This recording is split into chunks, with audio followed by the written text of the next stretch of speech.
பரம்பொருளே என்னுயிர்க்குள் அறிவாக நின்று பாடி ஆடும் திருக்கூத்தை அவனுணர்த்த உய்த்தேன்.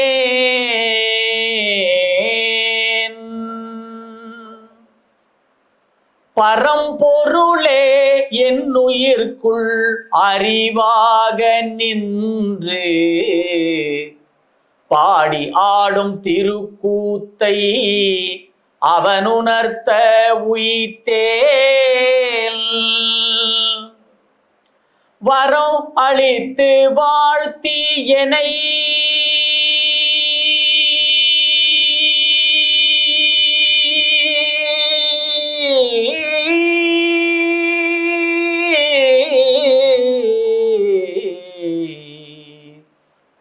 வரம் அளித்து வாழ்த்தி என்னை அவன் உண்மை நிலையை வாழும் பல்லாயிரம் மக்களவர்க்கேற்ப தரம் அறிந்து வெளியிட்டு அறியாமை இருளில் தரமறிந்து வெளியிட்டு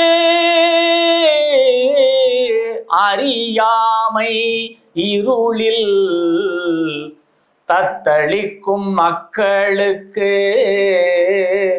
அறிவை விளக்கு என்றான். தத்தளிக்கும் மக்களுக்கு அறிவை விளக்கு என்றான். சிரம் அதனில் தாங்கி அந்த திருவாக்குப்படி சிரமதனில் தாங்கி அந்த திருவாக்குப்படி தேசம் நாடு ஊர் திரிந்து இறைப்பணி செய்கின்றோம். சிரமதனில் தாங்கி அந்த திருவாக்குப்படி தேசம் நாடு ஊர் திரிந்து இறைப்பணி செய்கின்றோம். பரம்பொருளே பரம்பொருளே பரம்பொருளே. வாழ்க வளம். ஸ்டார்ட் பண்ணிடலாமா? சரி, வாழ்க வளமுடன். இப்போ நம்ம காயகல்ப பயிற்சி, ஒரு அற்புதமான ஒரு பயிற்சி. நம்ம எந்த ஒரு செயல், எனி ஆக்டிவிட்டி செய்யணும்னா அதனுடைய மூலம் என்ன, ஆரிஜின் தெரியாம நம்ம செய்தோம்னா அதுல பலன் நமக்கு குறைவு. அதனுடைய மூலம் என்னன்னு நம்ம தெரிஞ்சுக்கிட்டு செய்யும் பொழுது அதுலேருந்து வர நமக்கு ஒரு ரிசல்ட் நமக்கு நல்லா இருக்கும். 100% சரியானது, 100% பர்ஃபெக்ஷனோட நம்ம செய்ய முடியும். அந்த வகையில் இன்னைக்கு இப்போ நாம பண்ண போற இந்த முதலீடு அடுத்த 4 மணி நேரம் இந்த காயகல்ப பயிற்சியில நம்மளுடைய வாழ்க்கை முறையையே மாற்றி அமைக்கக்கூடிய ஒரு அற்புதமான ஒரு பொன்னான நேரம் இந்த 4 மணி நேரம். இந்த 4 மணி நேரமும் உங்களுடைய கவனம் எங்களோடு இருந்து, உங்களோட கவனம் சிதறாமல் இருந்து இந்த பயிற்சியை நாம் நாள் தவறாமல் செய்யும் பொழுது வாழ்க்கையில் நீங்கள் உங்களுக்கு எது வேண்டுமோ, எது நடக்க வேண்டுமோ அது நிச்சயம் நடக்கும். அனுபவபூர்வமாக இதை சொல்கிறோம். 1. இரண்டாவதாக, விஞ்ஞானபூர்வமாக நிரூபிக்கப்பட்ட ஒரு அற்புதமான பயிற்சி தான் இந்த காயகல்ப பயிற்சி. ஏன்னா நிறைய மாணவர்கள்லாம் நீங்க வந்திருக்கிறீங்க, உங்ககிட்டலாம் நாங்கள் கதை சொல்ல முடியாது. கொஞ்சம் வயசானவங்கெல்லாம் நிறைய, அவங்க கிட்டலாம் நாங்கள் எதனா சொன்னால் நம்பிட்டு போயிடுவாங்க. உங்ககிட்டலாம் நாங்கள் கதை சொல்ல முடியாது. Where is the scientific proof கேட்பீங்களா மாட்டிங்களா? எனக்கு சயின்டிஃபிக் ப்ரூஃப் கொடுன்னு கேட்பீங்க நீங்கள்லாம். அதனால தான் இது விஞ்ஞானபூர்வமாக நிரூபிக்கப்பட்ட ஒரு அற்புதமான பயிற்சி இந்த காயகல்ப பயிற்சி. வாழ்க்கையில் நீங்கள் எதை நினைக்கிறீர்களோ அதை சாதிக்க முடியும் இந்த பயிற்சியில. அதை பத்தி தான் நம்ம அடுத்த 4 மணி நேரம் வந்து சிந்தனை மற்றும் பயிற்சி டெமோ அப்படியே பார்க்க போறோம். நம்ம செய்ய போறோம் பயிற்சியை. வாழ்க வளமுடன் நண்பர்களே. சித்தர்கள், இந்த சித்தர்கள் வந்து சித்தர்கள் அப்படின்னு சொன்னாலே அவங்களுக்கு இன்னொரு பேர் என்ன கேட்டீங்கன்னா, அதுக்கு தமிழ்ல நேரடியா சொல்லணும்னா இன்னும் கொஞ்சம் நமக்கு விளக்க எளிய முறையில சொல்லணும்னா உயிரை உணர்ந்தவர்கள் அப்படின்னு பேர் தான். சித் என்றால் உயிர். உயிரை யாரெல்லாம் உணர்ந்தார்களோ அவர்கள் அத்தனை பேருமே வந்து சித்தர்கள் தான். இந்த சித்தர்கள் வந்து உயிரை உணர்ந்தார்கள். உணர்ந்து இந்த சித்தர்கள் என்ன பண்ணாங்க, அவங்களுடைய மைண்ட் ஃப்ரீக்வன்சி, மன அலைசூழ் வேகத்தை அவங்க என்ன பண்ணாங்க, குறைத்து மெடிடேஷன், தியானம் செய்தார்கள்.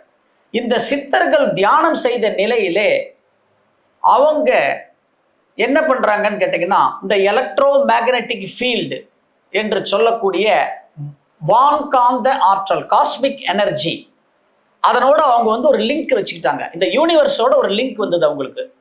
நாமளும் அந்த மாதிரி லிங்க் பண்ணலாம் மெடிடேஷன் பண்ணும் பொழுது. அந்த நிலையில இருக்கும் பொழுது இந்த உடலை பற்றி ஒரு ஆராய்ச்சி செய்தார்கள் சித்தர்கள். இந்த உடம்பு எப்படி வந்தது, இந்த மனித உடல்னு சொல்றமே, நான் எப்படி வந்தேன், எனக்கு எப்படி இந்த பிறப்பு உண்டாச்சு, இந்த உடம்புக்குள்ள என்னென்னவோ ஒரு ஆர்கன்ஸ் எல்லாம் நம்ம சொல்றோம் இல்லையா, இந்த உறுப்புகள்லாம் எப்படி இருக்கு, இதெல்லாம் எப்படி இயங்கிறது, இதெல்லாம் இயக்க வைக்கிறது எது, எது இந்த உடம்புக்குள்ள இருந்ததுன்னா இந்த உடம்பை வந்து நம்ம நீண்ட நாள் வந்து நம்மளுடைய ஆயுட்காலத்தை, லைஃப் ஸ்பேனை இன்க்ரீஸ் பண்ண முடியும். இது எல்லாத்தையும் என்ன பண்ணாங்க, சித்தர்கள் வந்து ஆராய்ச்சி செய்தார்கள்.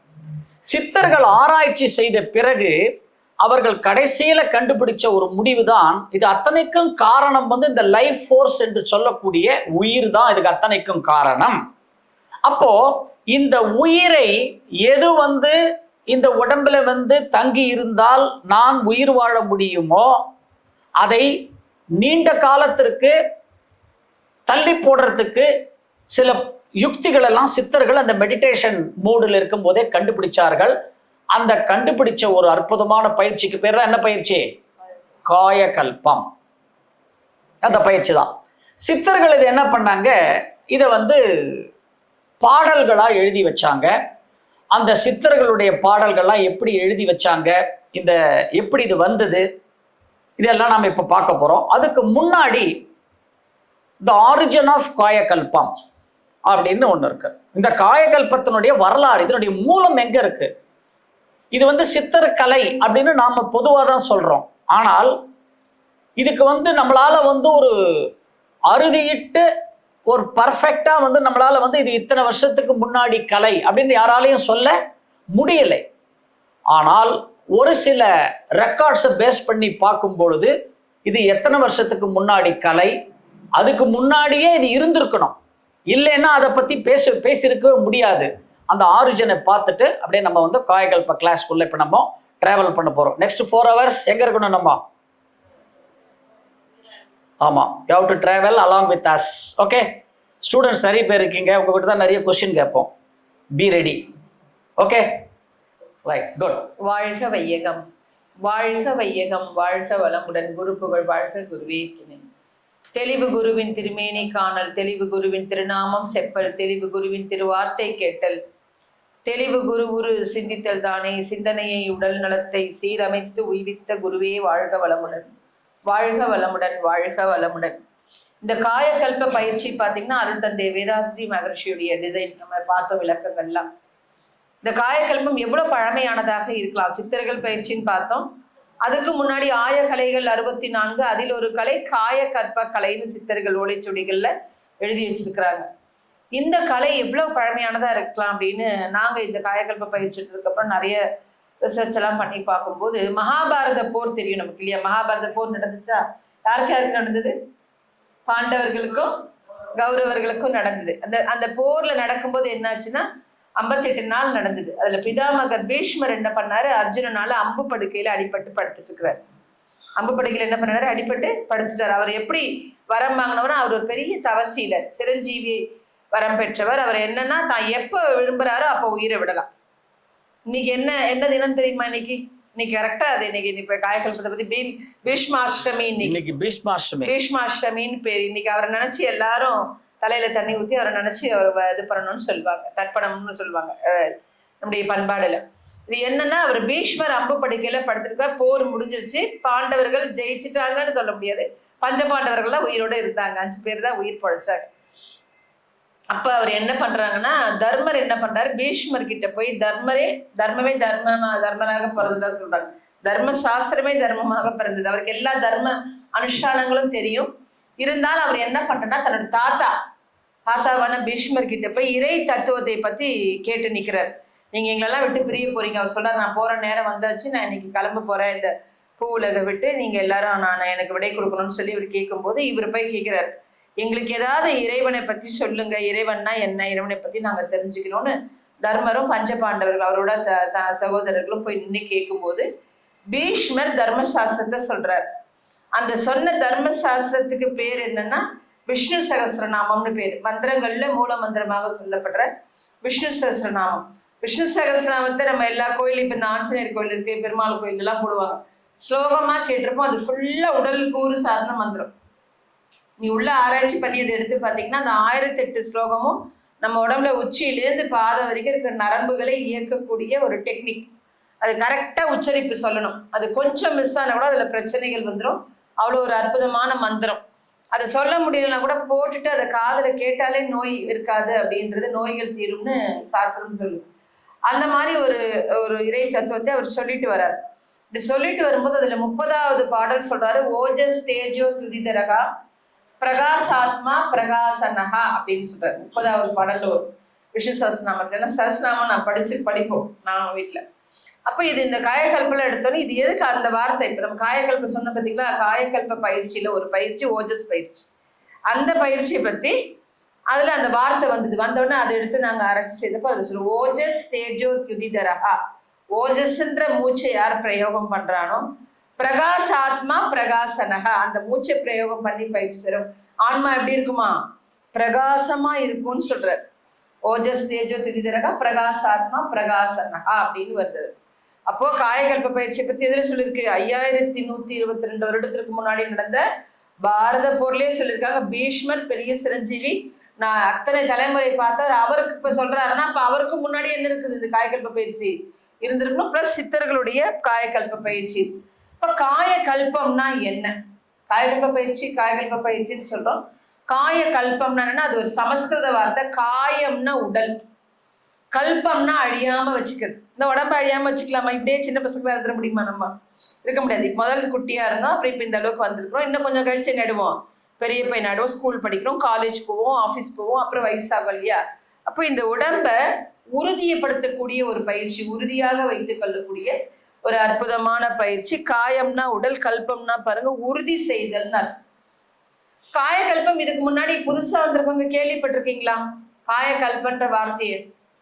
எவ்வளவு பேர் புதிய அன்பர்கள்ங்க கேள்விப்பட்டிருக்கீங்களா காயகல்பம்னு? காயகல்பம்ன்றது மருந்து இருக்கு சித்த மருத்துவத்துல, மூலிகைகள் மூலமா செய்யக்கூடிய ஹெர்ப்ஸ், இலைகள், மூலிகைகளை வச்சு செய்யக்கூடிய மருந்து ஒரு காயகல்பம் இருக்கு. மெட்டல்ஸ், கொஞ்சம் கிழங்குகள்லாம் சேர்த்து செய்யக்கூடிய ஒரு கிழங்கு எடுக்கக்கூடிய விதைகள் எல்லாம் செய்யக்கூடிய சில மூலிகைகள் இருக்கு. காயகல்பம் மூலிகைன்னு உண்டு. ஆனா இங்க நம்ம பார்க்க போற காயகல்பம்ன்றது மருந்தன்று. அதுதான் அங்க கொடுத்துருக்கு. மருந்துனா மருந்து கிடையாது, இது ஒரு பயிற்சி முறை. ஆனா உண்மையாகவே இதை மருந்துன்னு சொல்லலாம். இது எங்களுடைய ஆராய்ச்சி. ஏன் அப்படின்னா, இப்ப நம்ம உடம்பு சரியில்லைன்னா ஹாஸ்பிட்டல் போறோம், டாக்டர் என்ன சொல்லுவாங்க, நான் உங்களுக்கு இந்த உடம்பு சரியில்லை, இந்த மருந்து எழுத போறேன், உங்களுக்கு இந்த மருந்து ஒத்துக்குமா, வயிற்றுக்கு ஏதாவது செய்யுமா, அசிடிட்டி ஃபார்ம் ஆகுமா, இல்ல உங்களுக்கு ஒரு மாதிரி கேஸ் ஃபார்ம் ஆகுமான்னு கேட்பாங்க, வயிறு புண்ணாகுமான்னு கேட்டுட்டு என்ன பண்ணுவாங்க, உங்களுக்கு ஆன்டிபயோட்டிக் கொடுத்தாங்கன்னா கூடவே என்ன பண்ணுவாங்க, ஒரு சப்ளிமெண்டரி மெடிசன் எழுதுவாங்க, பேன் 50, ரான்டாக் அப்படின்லாம் எழுதுவாங்க. இதை நீங்க சாப்பிட்றதுக்கு முன்னாடி போட்டுட்டு சாப்பிட்டுட்டு இந்த மெடிசன் எடுக்கணும் அப்படின்னு சொல்லி கொடுப்பாங்க. துணை மருந்துன்னு ஒன்று கொடுப்பாங்க, அதுதான் சப்ளிமெண்டரி மெடிசன். இதே மாதிரி சித்த மருத்துவம் ஆயுர்வேதத்துல போனீங்கனாலும் சில மருந்துகள் கொடுப்பாங்க. அந்த மருந்து என்ன பண்ணுவாங்க, சில மருந்து தேன்ல தான் குறைச்சி சாப்பிடணும், சில மருந்து பால்ல கலந்து சாப்பிடணும், சில மருந்து தண்ணியில கலந்து சாப்பிடணும். கேள்விப்பட்டிருக்கீங்களா? அப்போ மருந்துன்னு ஒண்ணு கொடுப்பாங்க, அதுக்கு கூட என்ன பண்ணுவாங்க, கொடுக்குறாங்க பாருங்க, துணை மருந்து, இதுல கலந்து சாப்பிடணும், இல்லை இந்த இலை சாறுல நீங்க கலந்து சாப்பிடணும் அப்படிலாம் சொல்றது பாத்தீங்கன்னா அனுமான மருந்துன்னு பேரு. அனுமான மருந்துன்னு பேரு தமிழ் மருத்துவ முறையில. அப்போ காயகல்பம்ன்றது மருந்துனா அதற்கான அனுமான மருந்து தான் உடற்பயிற்சியும் தவமும்.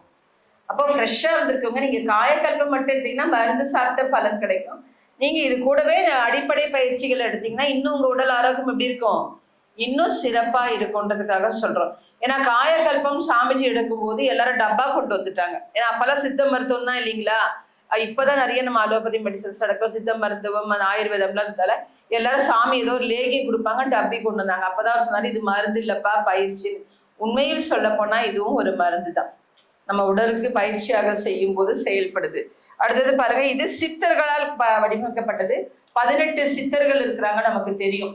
அகத்தியர் தான் மூலம். இந்த 64 கலைகளும் ஆதி சித்தன் சிவன் கிட்டேந்து பார்வதி, பார்வதி கிட்டேந்து நந்தி தேவர், நந்தி தேவர் கிட்டேந்து சப்த ரிஷிகள், சப்த ரிஷிகள் கிட்டேந்து நவநாக சித்தர்கள், நவநாக சித்தர்கள் கிட்டேந்து 18 சித்தர்கள் மூலமாக தான் நமக்கு என்ன பண்ணுச்சுங்க அப்படியே இந்த காயகல்பம் இன்னைக்கு நம்ம சாதாரண ஒரு பாமர மக்கள் வரை அருள் தந்தை வேதாத்ரி மகரிஷி போயிடுச்சு. 18வது சித்தர்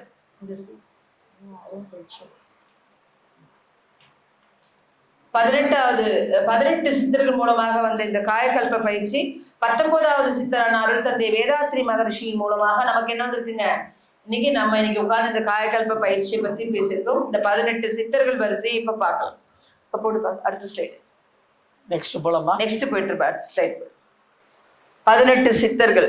இந்த 18 சித்தர்கள் பாத்தீங்கன்னா நமக்கு வந்து இந்த பயிற்சி உடலை நீண்ட ஆயுளாக்கும்.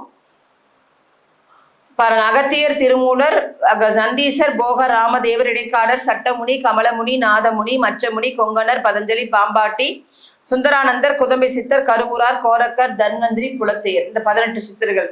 இந்த சித்தர்கள் மூலியமா அவங்க சீடர்கள் மூலம் அப்படியே தலைமுறையாக நம்ம கிட்ட என்ன வந்திருக்குங்க, இந்த பயிற்சி முறைகள் வந்திருக்கு. அதனாலதான் இது சித்தர் கலைன்னு சொல்லப்படுது. எப்படி சித்தர் கலை? இதுக்கு சான்று என்னன்னா சித்தர்களுடைய பாடல்கள்ல இதை பத்தி நிறைய அந்த வழியில தான் நான் சொன்னேன் இல்லைங்களா. 19வது சித்தர் அருள் தந்தை வேதாத்ரி மகரிஷி அவர் சித்தர்கள் பாடல்கள்ல இதை சூக்ஷ்மமா எழுதி வச்சாங்க. எல்லாமே தமிழ் பாடல்கள் தான். அதை நம்ம ஆராய்ச்சி செய்யும்போது பாருங்க, சித்தர்கள் மட்டுமல்ல நம்முடைய முன்னோர் பெருமக்கள், ஞானிகள், மகான்கள் எழுதியிருக்கிறாங்க. தாயுமானவர் பாருங்க, கால் பிடித்து மூளை கனலை மதிமண்டலத்தின் மேல் எழுப்பி தேகம் விழுமோ பராபரமேனாரு. கால் பிடித்து காலை பிடிக்க சொல்றாரா? காலுன்றது ஒரு காற்று சொல்றாரு. அதை பிடித்து என்ன பண்ணுமா, மூளை கனலை மதிமண்டலம்னா மூளைக்கு ஏற்றி நம்ம நல்லா அதை பரவ விட்டுட்டோம்னா நமக்கு எப்படி இருக்கும் உடம்பு, தேகம் இந்த பூமியில சீக்கிரத்துல விழாதுங்கிற தாயுமானவர். நெக்ஸ்ட் பாருங்க, அவை பிராட்டியே சொல்லியிருக்காங்க, வாயு வழக்கம் அறிந்து செறிந்தடைக்கில் ஆயுள் பெருக்கம் உண்டாம். ஏதோ ஒரு வாயு என்ன பண்றாங்க, செறிவூட்ட சொல்றாங்க. செறிவூட்டிட்டுனா உங்க ஆயுள் எப்படி இருக்கும், நீண்ட ஆயுளாக இருக்கும் அப்படின்றாங்க. மரணம் இல்லாத ஒரு வாழ்வாக இருக்கும். இந்த வரிசையில சித்தர்கள் பாருங்க, நம்ம சிவவாக்கியர் உங்க 11வது பக்கத்துலேருந்து 14வது பக்கம் வரைக்கும் நிறைய சித்தர்கள் பாடல் இருக்கும். ஒவ்வொரு பாடலாம் எடுத்துட்டு போனா அதுக்கே டைம் இருக்காது. அதுல 14வது பக்கத்துல பாக்ஸ்ல ஒரு பாட்டு ரொம்ப அழகா சிவவாக்கியரோட பாடல் பாருங்க. உருத்தரித்த நாடியில் ஒடுங்குகின்ற வாயுவை கருத்தினால் இருத்தியே கபாலநேற்ற வள்ளீரில் விருத்தரும் பாலராவார் மேனியும் சிவந்திடும் அருள் தரித்த நாதர் பாதம் அம்மை பாதம் உண்மையே. இவ்வளவுதாங்க காயகல்பம். 4 வரியில இந்த இன்னைக்கு நம்ம பார்க்க போற காயகல்ப பயிற்சி உங்களுக்கு அப்படியே அடக்கி கொடுத்துட்டாங்க. புரிஞ்சிருச்சா? இதுல பயிற்சி இருக்கிறது ஏதாவது தெரியுதா? இப்ப நம்ம பயிற்சி முடிஞ்சதுக்கு அப்புறம் இந்த பாட்டுக்கு நீங்களே ரொம்ப அழகா விளக்க சொல்வீங்க. இன்னொரு பாடல்ல பாருங்க, மூலமாம் குளத்தினில் முளைத்திருந்த கோரையே காலமே எழுந்திருந்து 4 கட்டு அறிப்பீரேல் பாலராகி வாழலாம் பரபிரம்மமாகலாம் ஆழமுண்ட கண்டர் பாதம் அம்மை பாதம் உண்மையே. அவங்க அம்மை பாதம் உண்மையே, ஐயன் பாதம் உண்மையே அப்படிங்கிற சித்தர்களுடைய தலைமை யாருங்க, சிவனையும் பார்வதியும் தான் அவங்க ஆதி சித்தனாக வழிபட்டதால அவங்க ஒவ்வொரு பாடல் முடிவுலையும் இது சொல்றாங்க நமக்கு.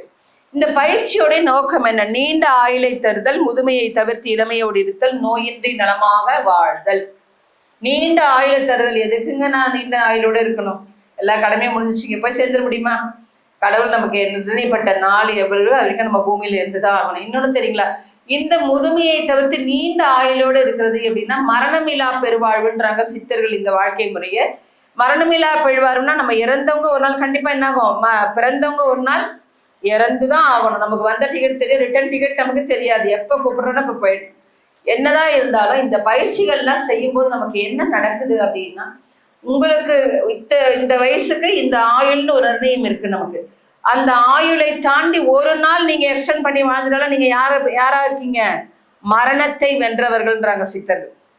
மரணமில்லா பெருவாழ்னா அப்படியே இறப்பே இல்லாம வாழ்வது மரணமில்லா பெருவாழ்வு அல்ல. நல்லா புரிந்து கொள்ளணும். நீங்க இப்ப என்னுடைய ஆயுள் 80 வயசு அப்படின்னா, நான் ஒரு 82 வயசு வரைக்கும் நான் இருந்துட்டேன்னா, ஒரு 2 வருஷம் என் வாழ்நாளை நீடிச்சுட்டேன்னா நான் யாராகிறேன்? நான் மரணத்தை வென்றவனாகிறேன். மரணமில்லா பெருவாழ்வு, அதுதான் மரணமில்லை. என் மரணத்தையே நான் தள்ளி போட்டுட்டேன். எவர் ஒருவர் மரணத்தை தள்ளி போடுகிறாரோ அவங்க மரணமில்லா பெருவாழ்வு. இந்த காயகல்ப பயிற்சிக்கு நம்ம யாரையுமே எடுத்துக்காட்டுன்னு சொல்ல வேண்டாம். நம்முடைய குருமகான் வேதாத்ரி மகர்ஷியே எடுத்துக்கலாம். அவருடைய ஜனகால ஜாதகப்படி அவருக்கு 59 வயது. ஆனால் அவர் இறைநிலை அடையும் போது அவருக்கு 96 வயசு. அந்த 96 வயது வரை கூட அவங்க இன்னும் கூட வாழ்நாள் எக்ஸ்டெண்ட் பண்ணிக்கலாம். நிறைய அவங்க பயிற்சிகள் மேற்கொண்டு இந்த பயிற்சியை அவங்க தானே 40 வருட காலம் பயிற்சி செய்து பார்த்து சித்தர்கள் பாடல்லேருந்து நிறைய விளக்கங்கள் எடுத்தாங்க. எப்படி எடுத்தாங்கன்னா, அவங்க சித்த மருத்துவம், யுனானி, ஆயுர்வேதம் படிச்சிருந்தாங்க அருள் தந்தையர்கள். அதனால இந்த உடற்கூறு சார்ந்த விஷயங்கள் தெரிஞ்சதால சித்தர் பாடல்கள்ல ஓலைச்சுவடியிலிருந்து நிறைய ஆராய்ச்சி பண்ணி கிட்டத்தட்ட 40 வருட கால ஆராய்ச்சிக்கு பிறகுதான் மற்றவங்களுக்கு கொடுத்தாங்க. எடுத்த உடனே கொடுத்துடல. நாமெல்லாம் என்ன பண்ணுவோங்க, ஒரு டிஷ்ஷை இப்போ பெண்கள்ல ஒரு சமையல் செஞ்சோம்னா என்னதான் நமக்கு சுவையா இருந்தா கூட அடுத்தவங்க கிட்ட சொல்லி எப்படி இருக்கு பாரு, நல்லா இருக்கா, அவங்க டேஸ்ட் நல்லா இருக்குன்னு சொன்னதான் நமக்கு சந்தோஷமா இருக்கும் இல்லையா? அப்ப டெஸ்ட்டுக்கு நம்ம இன்னொருத்தரை பயன்படுத்துவோம். நம்ம மகரிஷி தானே தன்னை ஆய்வுசாலையாக பயன்படுத்தி தான் அந்த பயிற்சிகளை நல்லா செய்து பார்த்து அதனால பாதிப்பு எதுவும் வரல, நல்ல ஒரு விளைவு வந்ததுன்னு தெரிஞ்சுக்கிட்டு தன்னை சார்ந்தவர்களுக்கு அதை முதல் கொடுத்து அதுக்கப்புறம் பாமர மக்களும் எல்லாருக்கும் போய் சேரணும். இந்த பயிற்சியை ரொம்ப அழகா நமக்கு வடிவமைச்சு கொடுத்துருக்காங்க. அப்பேற்பட்ட ஒரு அற்புதமான பயிற்சி. இப்போ உங்க எல்லார்கிட்டையும் ஒரு கேள்வி. நம்மளுடைய பிறந்த நாள் நம்ம இப்ப பசங்க ஸ்டூடெண்ட்ஸா இருக்கீங்களா, உங்க பர்த்டே எத்தனை நாளைக்கு ஒரு தடவை கொண்டாடுறோம்? ஏன் ஒரு வருஷத்துக்கு ஒரு தடவை கொண்டாடுறோம்? நம்ம எல்லாம் அம்மா வயசுல 10 மாசம் தான். நம்ம அம்மா என்ன சொல்றாங்க, 10 மாசம் ஒண்ணு சுமந்து பெற்றேன், 10 மாசம் ஒண்ணு சுமந்து சொல்றாங்களா? அம்மா எல்லாம் சொல்றாங்களே, கேள்விப்பட்டிருக்கீங்களா? சொன்னது இல்லையா? அம்மாலாம் சொன்னது இல்லையா? 10 மாசம் தானே அம்மா வைக்கிறோம். 10 months நம்ம இருந்தோம், சரியா? ஆனா ஏன் பர்த்டே 12 months கொஞ்சம் கொண்டாடுறோம்? எங்க கொண்டாடுறோம்? 12 மாதத்துக்கு ஒரு தடவை ஏன் பிறந்தநாள், வருடத்துக்கு ஒரு தடவை ஏன் பிறந்தநாள் கொண்டாடுறோம்? கேலண்டர் இயற்காக 10 மாசம் தானே அம்மா வயிற்றுல. இன்னைக்கும் பாருங்க, 10 மாசம் இந்த வயிற்றுல தானே உன்னை சுமந்து பெத்தேன் பாருங்க நம்ம அம்மால. ஆனா 12 மாசத்துக்கு ஒரு தடவை பிறந்தநாள் கொண்டாடுறோம். ஏங்க தெரியலீங்களா? Pass பயிலமா, answer பயிலமா? ஏன்னா நம்ம 2 மாசம் அப்பாவோட வித்து பயில இருந்தோம். நம்முடைய உயிர் எப்படி திறந்ததுங்க? எந்த ஒரு வித்து தரம் தீரமானதாக தந்தையோட வித்து பையில 60 நாள் தங்கி இருந்ததோ அதுதான் தாயின் கருப்பையை அடைந்து உடலாகி இங்க முன்னாடி உட்காந்து காய்கள் படுத்துட்டு இருக்கு. அப்ப 2 மாசம் யார்கிட்ட இருந்தோம்? அப்பா கிட்ட இருந்தோம். அப்புறம் 10 மாசம் யார்கிட்ட இருந்தோம்? அம்மா கிட்ட இருந்தோம். அதனாலதான் 12 மாதத்துக்கு ஒரு தடவை பிறந்த நாள் கொண்டாடுறோம். தெரிஞ்சுக்கணுங்க. 12 months. ஏங்க 2 பெருசா 10 பெருசாங்கயா? 10 தானேங்க பெருசு. நம்ம 10 தானங்க பெருசு. அதனாலதான் நம்ம சொல்லிக்கிறோம் 10 மாசம் 10. ஆனா பாருங்க, 60 நாள் தரம் திறமானதாக வித்தால்தான் என்ன பண்ண முடியும்? 10 மாதம் தாயின் கருவறையில் வந்து அந்த முட்டையோட இணைந்து நல்ல ஒரு அருமையான ஒரு குழந்தையாக வெளியில வர முடியும். அதனாலதான் 12 மாதத்துக்கு ஒரு தடவை பிறந்த நாள் நம்ம கொண்டாடுறோம். சரிங்களா? அவ்வளோ ஒரு அற்புதமான ஒரு நிகழ்வுங்க அது. ஒரு கருமுட்டையோட தெரியுங்களா உங்களுக்கு? நம்மளாம் என்ன செய்யறோம் இப்ப கூட, அந்த கருமுட்டையோட அந்த உயிரணு தந்தையோட வித்து போய் இணையுது பாத்தீங்களா? அந்த இணையிற க்ஷண நேரத்துல ஒரு தாய் தலைவாரிட்டு இருந்தாங்கன்னா சீக்கிரம் பால்டட் ஹெட்டான குழந்தைங்க பிறக்குது. சீக்கிரம் வழுக்க தலையா போயிடுறாங்க பாத்தீங்களா? 20 வயசு 25 வயசு 30 வயசுல முடி கொட்டி போய் வழுக்க தலையா பால்டட் ஹெட் ஆயிடுறாங்க பாருங்க. அவங்க எல்லாம் அம்மா தலைவாரிட்டு இருக்கும்போது உருவான கரு. கண்ணில் மை வச்சுட்டு இருக்கும்போது இப்படி கண்ணில் மை வச்சுக்கிட்டோ இல்லை கண்ணை கசக்கிட்டு இருக்கும்போது அந்த கரு உருவாச்சுன்னா ஆண் பெண் இணைந்துருவான். தந்தை தாய் ஈருயிர் இணைந்த உடனே சேராதுங்க. அதுக்கு பற்றி டைம் எடுத்துக்கும் டிராவல் பண்ணி. அப்படி இணையும் போது கண்ணை கசிக்கிட்டு இருந்தாங்கன்னா 1.5 கண் பார்வையை உன்னை பார்த்தா என்ன பார்க்குற மாதிரி இருக்குடான்னு சொல்றோம்ல, அந்த மாதிரி கண்ணு இருக்கிற குழந்தைங்கலாம் அம்மா கண்ணை கசக்கிட்டு இருக்கும்போது உருவான கரு. வாயில எதையாவது வச்சு கடிச்சிட்டு இருந்தாங்கன்னா அப்ப உருவாகிற கரு எல்லாம் பாத்தீங்கன்னா இந்த பல்லெல்லாம் கருப்பு கருப்பா ஸ்ட்ரென்த் இல்லாம இருக்கும். சீக்கிரம் பல் செட்டு போடுறவங்க எல்லாம் அம்மா பல்லுல ஏதோ கடிச்சிட்டு இருக்கும்போது உருவான கரு. டாய்லெட் போல இன்னைக்கு அந்த மாதிரி சமயத்துல கரு உருவாயிடுச்சுன்னா கொஞ்சம் டல்லா எல்லாத்துலயும் மந்தமா இருக்கிற குழந்தை பிறக்குது. டாய்லெட்டும் போலங்க, யூரினும் கண்ட்ரோல் பண்ணிட்டாங்க. இந்த மாதிரி கிளாஸ் நடந்துட்டு இருக்குது, கிளாஸ் முடிஞ்சு டீ பிரேக்ல போய்க்கலாம் கண்ட்ரோல் பண்ணும்போது அந்த குழந்தை ஃபார்ம் ஆயிடுச்சுன்னா ஆட்டிசம் சைல்டு பிறகுது.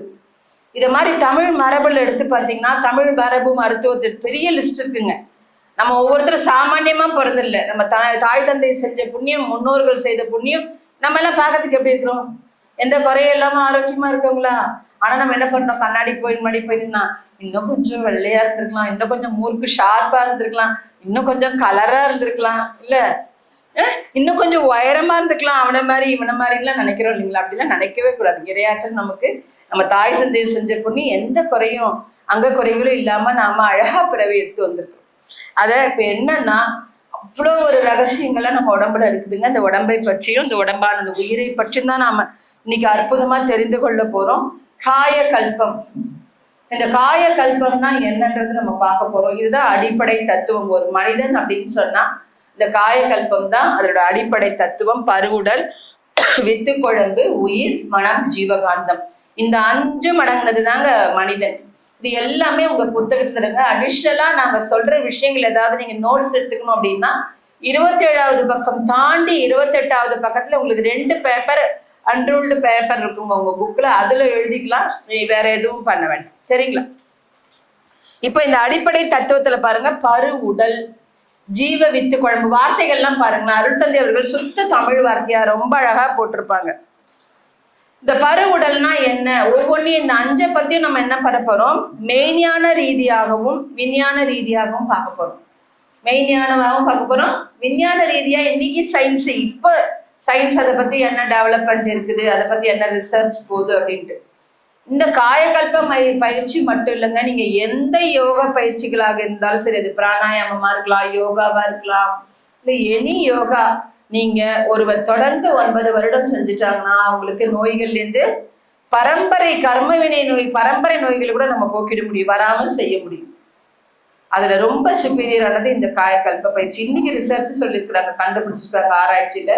9 வருடம் ஒருத்தர் யோகா பயிற்சிகள் செய்பவருக்கு பரம்பரையாக வரக்கூடிய டிசீஸ் கூட, ஸ்கின் டிசீஸோ இல்லை வேற ஏதாவது பரம்பரை நோய்களோ, அதை நம்ம என்ன பண்ண முடியும்? வராமல் தடுக்க முடியும்னு சொல்றாங்க. அப்போ இந்த நோக்கம் என்ன அப்படின்னா, நம்ம என்ன பார்த்தோம்? நோய் வராமல் தடுக்க முடியுமா நாங்க கேள்வி பார்த்தோம் இல்லையா? இளமையோடு இருத்தல், நோய் வராமல் தடுத்தல், மரணத்தை வெல்லுதல் சொல்லி. அப்போ இந்த பயிற்சி என்னெல்லாம் பலன் தருது? பரு உடல். பரு உடல்னா என்னங்க? குண்டான உடல்லா? என்ன உடலுங்க பரு உடல்னா? பரு உடல்னா யாரு? பரு உடல்னா குண்டான உடம்புல, நம்ம உடம்புனா ஒரு உடல் தான். அந்த உடலுக்கேற்ற உயரம், அந்த உயரத்துக்கேற்ற உருவ அமைப்பு இருப்பது பரு உடல். யாரெல்லாம் அப்படி பெர்ஃபெக்டா இருக்காங்களோ அவங்களாம் பரு உடல் அமைப்பு. கொஞ்சம் குண்டா இருந்தவங்க என்ன பண்ணணும்? உடம்ப குறைக்கணும். கொஞ்சம் ரொம்ப ஒல்லியா இருந்தாங்கன்னா கொஞ்சம் உடம்ப ஏற்றணும். இப்படி பரு உடல் என்பது ஒரு சராசரி ஒரு மனிதன் இருக்கான், பிறந்து வந்துட்டார் அப்படின்னா அந்த குடும்பமாக அதை பொறுத்து அந்த உயரத்துக்கேன உருவ அமைப்பு இருக்கிறது பரு உடல். இந்த உடல் எதால் ஆனது? இப்ப ஸ்டூடெண்ட்ஸ் நிறைய இருக்கிறீங்க, சொல்லலாம், இல்ல மத்தவங்க கூட சொல்லலாம். உடல் எதால் ஆனதுங்க? செல்களால் ஆனது. இப்ப இந்த கட்டிடம் இருக்கு, இந்த அறிவு திருக்கோயில் இருக்கு, இல்ல இந்த எதிர்க்க இருக்க அந்த ஆஞ்சநேயர் கோயில் இருக்கு, இந்த உள்ளுக்குள்ள நரசிம்மர் கோயில் இருக்கு. என்ன சொல்றோம்? ரொம்ப அழகா இருக்குங்க உள்ள போனா, இந்த கட்டிடம் ரொம்ப அழகா இருக்குன்றோம். இப்ப இந்த பில்டிங் எதால் ஆனது? செங்கல் இருந்தா பில்டிங் வந்துருங்களாங்க? எது இருக்கணும்? சிமெண்ட், மண்ணு, கம்பி, ஜல்லி எல்லாம் தானே. ஆனா யாராவது ஒருத்தர் இந்த பில்டிங் நல்லா இருக்கு, இது உள்ள இருக்க செங்கல் நல்லா இருக்கு சொல்றோமா? என்ன சொல்றோம்? பொதுப்படையா அப்படியே என்ன பண்றோம்? நம்ம வழக்குப்படி பில்டிங் நல்லா இருக்கு, ரொம்ப இந்த ஆர்கிடெக்ட் வந்து நல்லா இருக்கு, இந்த ஸ்ட்ரக்சர் நல்லா இருக்குன்னு சொல்றோம். அத மாதிரி இந்த உடல் நல்லா இருக்கு அப்படின்னா, அந்த உடல் நல்லா இருக்குன்னா உள்ள இருக்கிற எது நல்லா இருக்கணும்? செல்கள் நல்லா இருக்கணும். சூப்பர். எவ்வளவு செல்கள் இருக்குதுங்க நம்ம உடம்புல தெரியுங்களா? இருக்க கோடான கோடி. எத்தனை கோடிங்க? கோடி கணக்குல. Good, super. கோடி கணக்குல. எத்தனை கோடி தெரியுமா? நம்ம தெரிஞ்சு வச்சுக்கணும். நம்ம உடம்ப பத்தி நம்ம தெரிஞ்சுக்கணும்ல. நாம என்ன சொல்றோம்? உன்னை பத்தி எனக்கு நல்லா தெரியும், வாய மூடு. சண்டை போடும்போது சொல்றோமா? உன்னை பத்தி எனக்கு என்ன, உன்னை பத்தி என்னை பத்தி உனக்கு தெரியும்னா உன்னை பத்தி எனக்கு தெரியும். உன்னை பத்தி நான் சொன்னா உன் வண்டவால தண்டவால ஏறிடும் அப்படின்னு சண்டை போடும்போது ஜாலியா சொல்லிப்போம்ல, சொல்லுவேன் தானே?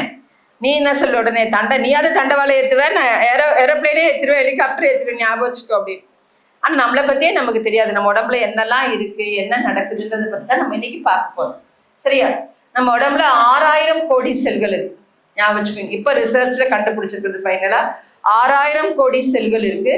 அதுல 4500 கோடி செல்கள் நம்ம உடல் செல்கள், 1500 கோடி செல்கள் பிரைன் செல்ஸ். இந்த உடல் செல்கள் இருக்கு பார்த்தீங்கன்னா, நம்ம முடியில செல்கள் இருக்கு, தோல்ல இருக்குது, எல்லா இடத்துலயும் இருக்குங்க. இந்த செல்கள் தினம் உதிரும், புதுசா என்னாகும், உருவாகிடும். செல்ஸ் படிச்சிருக்கோம் இல்லையா, நம்ம படம்லாம் வரைஞ்சிருப்போமே சயின்ஸ்ல, பயங்கர கஷ்டமா இருக்கும். இப்படி வரைஞ்சி உள்ளுக்குள்ள எல்லாம் நின்றுட்டு என்னது மைட்டோகாண்ட்ரியாலாம் வரையுமே இல்லப்பா. அந்த மாதிரி இந்த செல்கள்ல என்ன ஆகுனா தினம் உதிரும், புதுசா உருவாகிடும். எப்படி உருவாகுது? செல்கள் எதை எடுத்துட்டு உருவாகுது? நம்ம சாப்பிடுற உணவு, நீர், காற்று, வெப்பம், சூரியன்லேருந்து வர வெப்பம், பூமி சுழற்சினால இருக்கக்கூடிய ஆகர்ஷண சக்தி, இந்த அஞ்சையும் எடுத்துக்கிட்டு இந்த செல்கள் என்னாவது புதுசா உருவாகும். எந்த செல்கள்? உடல் செல்கள் தான் உருவாகும். ஆனா பிரெயின்ல இருக்க பாத்தீங்களா 1500 கோடி செல்கள், அது உதிர்ந்ததுன்னா புதுசா உருவாகாது. அதனாலதான் நமக்கு வயசான என்ன வருதுங்க? மறதி வருது. முதல் மறதி வருது. எனக்கு மறந்து போச்சு, வயசானது, வச்ச பொருள் ஞாபகம் இல்லைன்றோம்ல, எங்க வச்சு எதை வச்சுன்னு எனக்கு ஞாபகம் இல்லை, மறந்து போகுதுன்னு சொல்றோம் இல்லையா. அப்போ நம்ம யங்ஸ்டர்ஸா இருக்கும்போதே எங்கேஜ் நமக்கு மறதி வருது. நம்ம செல்ஸ் என்ன இல்லை, ஆக்டிவா இல்லைன்னு அர்த்தம். அப்ப இந்த செல்களை நல்லா என்ன பண்ணணும், ஆக்டிவேட் பண்றதுக்கு இந்த பயிற்சி ரொம்ப உபயோகமா இருக்கும். ஸ்டூடெண்ட்ஸ் லெவல்ல இருக்கு உங்களுக்கு. இந்த பிரைன் செல்ஸ் ஒன்ஸ் உதிர்ந்துடுதுன்னா உற்பத்தி கிடையாது. அப்ப இருக்கிற செல்களை நம்ம என்ன பண்ணணும், நல்லா தக்க வச்சுக்கணும். அதை நல்ல எனர்ஜெட்டிக்கா, அதோட லைஃப் ஸ்பேனை இன்க்ரீஸ் பண்ணி அதை நல்ல எனர்ஜெட்டிக்கா வச்சுக்கணும். அதற்கான ஒரு அற்புதமான பயிற்சி தான் இந்த காயகல்ப பயிற்சி. அப்போ 6000 கோடி செல்கள், 4500 கோடி செல்கள், உடல் செல்களை பார்க்க முடியுமா? கண்டிப்பா பார்க்கவே முடியாது. ஆனா செல்களை எதுல பார்க்கலாம்? நம்ம மைக்ரோஸ்கோப்ல. எப்படி பார்ப்போம்? அப்படியே எடுத்து மைக்ரோஸ்கோப் வச்சா தெரிஞ்சிருமா? எப்படி தெரியும்? எதுல கண்டுபிடிக்கிறோம்? நம்ம இவனுக்கு இவ்வளவு செல்ஸ் இருக்குது, ஆர்பிசி இவ்வளவு இருக்கு, டபிள்யூபிசி எவ்வளவு இருக்கு, எதுல கண்டுபிடிக்கிறோம்? பிளட். குட், சூப்பர், நல்ல ஆன்சர் பண்றாங்க. பிளட் என்ன பண்றோம்? பிளட் டெஸ்ட் கொடுக்கும்போது என்ன பண்றாங்க? சார் உங்களுக்கு டபிள்யூபிசி இவ்வளவு இருக்கு, ஆர்பிசி வெள்ளை ரத்த அணுக்கள், சிவப்பு ரத்த அணுக்கள்லாம் சொல்றோம் இல்லையா, அப்ப எவ்வளவு இருக்கு அப்படின்னுட்டு நம்ம என்ன பண்றோம், பிளட் கவுண்டிங்ல நம்ம கண்டுபிடிக்க முடியும், ஆனா பார்க்க முடியாது. அப்ப அந்த மாதிரி இருக்கக்கூடிய அந்த செல்கள் எப்படி இருக்கு நம்ம உடம்புல அப்படின்னா, கோடான கோடி செல்கள் இருக்கு. நம்ம உடம்பு எப்படி தெரியுமா இருக்கு? ஃபர்ஸ்ட் நம்ம உடம்பு எப்படி இருக்கு நம்ம புரிஞ்சுக்கணும். நம்ம உடம்பு ஒரு மாவு ஜல்லடை உங்க கையில கிட்ட கொடுக்குறேன். இப்போ கை கிட்ட இப்படி வச்சுட்டேன், பார்த்தா அது உள்ள ஹோல்ஸ் தெரியுதா? ஒரு ஜல்லடையில ஒரு வலையில உங்களுக்கு ஹோல்ஸ் தெரியுமா? கிட்ட வச்சு பார்த்தா. இப்ப இங்கேருந்து அந்த என்ட்ரன்ஸ்ல கொண்டு போய் வச்சுட்டேன், ஹோல் தெரியுமா? தெரியாது இல்லை. ஏன்னா ஹோல்னா அது தள்ளி போக போக அதோடைய தன்மை மாறுது. அதை மாதிரி நம்ம உடம்பு முழுவதுமே எப்படி இருக்குன்னா, செல்கள் ஒன்னோடு ஒண்ணு கனெக்டிவிட்டி இல்லாம தள்ளி நிக்குது. வட துருவம் தென் துருவமா தள்ளி நின்று நடுவுல 2 செல்களையும் ஒரு விஷயம் பிடிச்சி வச்சிருக்கு. ஒவ்வொரு செல்களுக்கு நடுவுலையும் ஒரு பெரிய சக்தி பிடிச்சி வச்சிருக்கு அந்த செல்களை. நம்ம உடல் முழுவதும் அப்படிதான் செல்கள் இருக்கு. இது வரைக்கும் நம்ம மெய்ஞான ரீதியா பார்த்தோம். இப்ப இந்த செல்கள் என்னவா இருந்தது, எப்படி செல்களா வந்ததுன்றத விஞ்ஞான ரீதியா பார்க்கலாம். வாழ்க்கை ரைட், ஓகே. இப்போ நம்ம இந்த உடல் செல்களால் ஆனதுன்னு நம்ம பார்த்தோமா?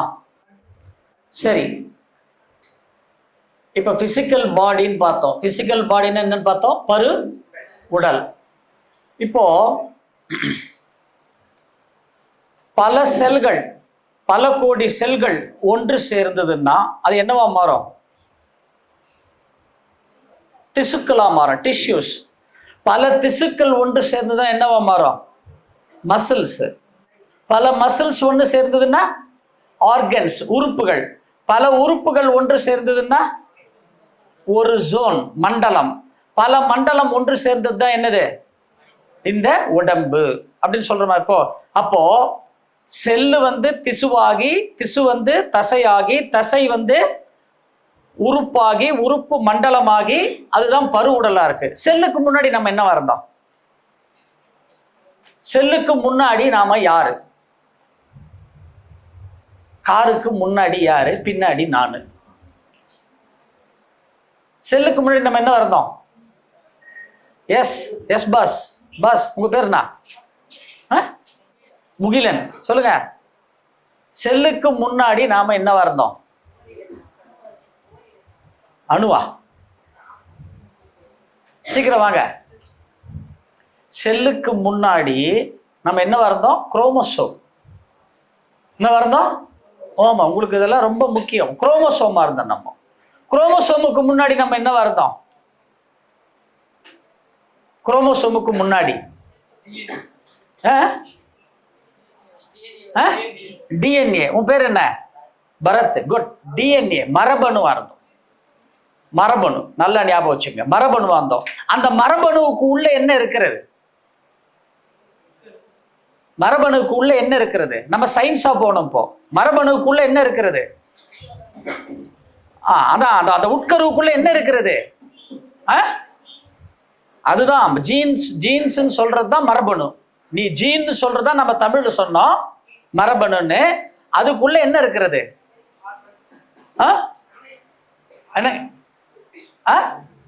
அதுக்குள்ள வந்து there are 4 type of acids இருக்கு. எத்தனை பேர் படிச்சிருக்கீங்க? அதுக்குள்ள வந்து 4 வகையான அமிலங்கள் அதுக்கு உள்ள வந்து இருக்கிறது அப்படின்னு சொல்லுவோம். அந்த 4 அமிலங்கள் பேர் தெரியுமா? யாருக்கு தெரியும்? 4 அமிலங்கள் பேரு: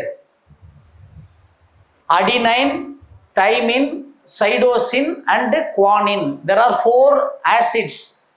அதுதான் ஒரு ஜீன் கன்சிஸ்ட் ஆஃப் 4 acids. புரியுதுங்களா? அப்போ மரபணுவுக்கு முன்னாடி நம்ம என்ன இருந்தோம்? எதுவா இருந்தா எனக்கு என்னையா? இப்ப காயகல்ப பயிற்சி வந்திருக்கோ அதுக்கு சொல்லுங்க. அவ்வளவுதானே? அப்படிதானே? முகிலன் சொல்லுங்க. பரத் சொல்லுங்க. அதுக்கு முன்னாடி நாம வந்து மூலகங்களாக இருந்தோம். மூலகங்களா இருந்தோம். எலிமெண்ட்ஸ். எலிமெண்ட்ஸுக்கு முன்னாடி நம்ம என்ன இருந்தோம்?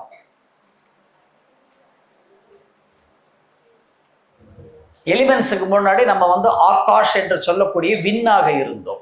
புரியுதுங்களா? விண்ணுக்கு முன்னாடி நம்ம என்னவாக இருந்தோம்? காட் பார்ட்டிகல்ஸ் என்று சொல்லக்கூடிய இறை துகள்களாக இருந்தோம்.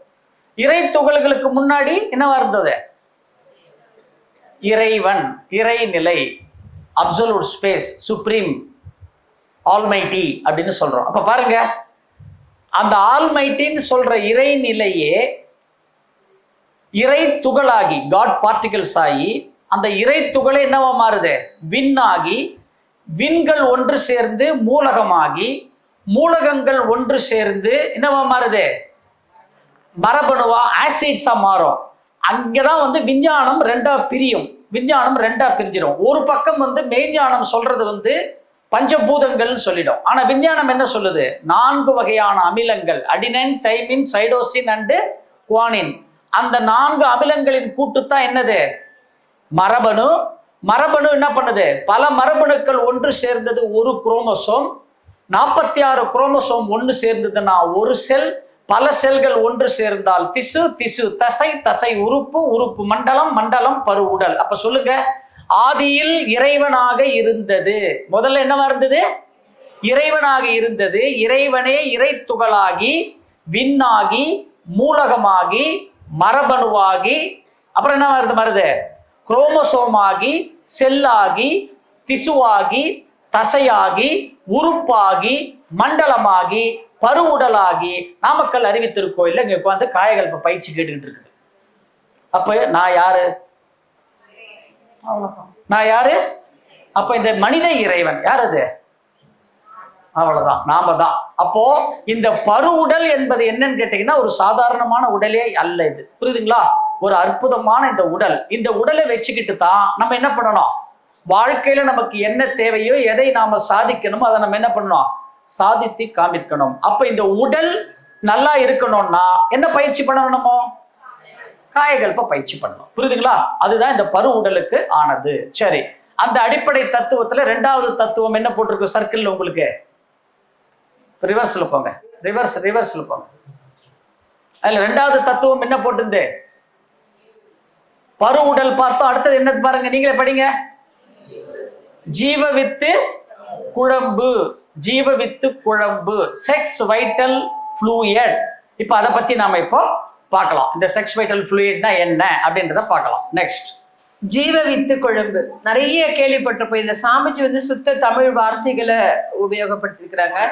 வித்து குழம்பு ஜீவனுக்குள்ள இருக்கிறதால அது ஜீவ வித்து குழம்புன்றாங்க. இது ஒன்றும் பெரிய விஷயம், இது ஃபுல்லா சயின்ஸ். இது நம்ம எல்லாம் ஒவ்வொரு மனிதனாக பிறந்த ஒவ்வொரும் தெரிந்து கொள்ளக்கூடியது. இப்போ ஒரு ஆண் பெண் இணையும் போது வெளியில வந்து பாத்தீங்கன்னா விந்து, ஆண்களுக்கு விந்து, பெண்களுக்கு நாதம்னு சொல்லுவாங்க. சமஸ்கிருதத்துல சுக்கிலம் ஸ்ரோனிதம்னு சொல்லுவாங்க. பாடலே இருக்கு, நாத விந்து கலாதி நமோ நமன் பாடல் இருக்கு. இப்ப விந்து நாதம்னு சொல்றோம். இதுல விந்து நாதம்ன்றது சுத்த தமிழ் வார்த்தை. ஆண்களுக்கு விந்து, பெண்களுக்கு நாதம்.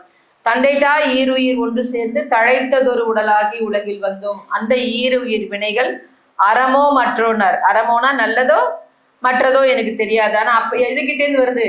ஒரு ஹாஸ்பிட்டல் போனா கூட என்ன சொல்றாங்க டாக்டர்ஸ், உங்க அப்பாவுக்கு இருக்குதா, உங்க தாத்தாக்கு இருக்குதா, உங்க பரம்பரையில யாருக்காவது ஏதாவது இந்த பிரச்சனை இருக்கான்னு கேட்கறாங்க பாத்தீங்களா. அப்போ 2 உயிர் சேரும்போது அந்த வெளியில வருது பாருங்க, அதுக்கு பேர் தான் விந்துநாதம்.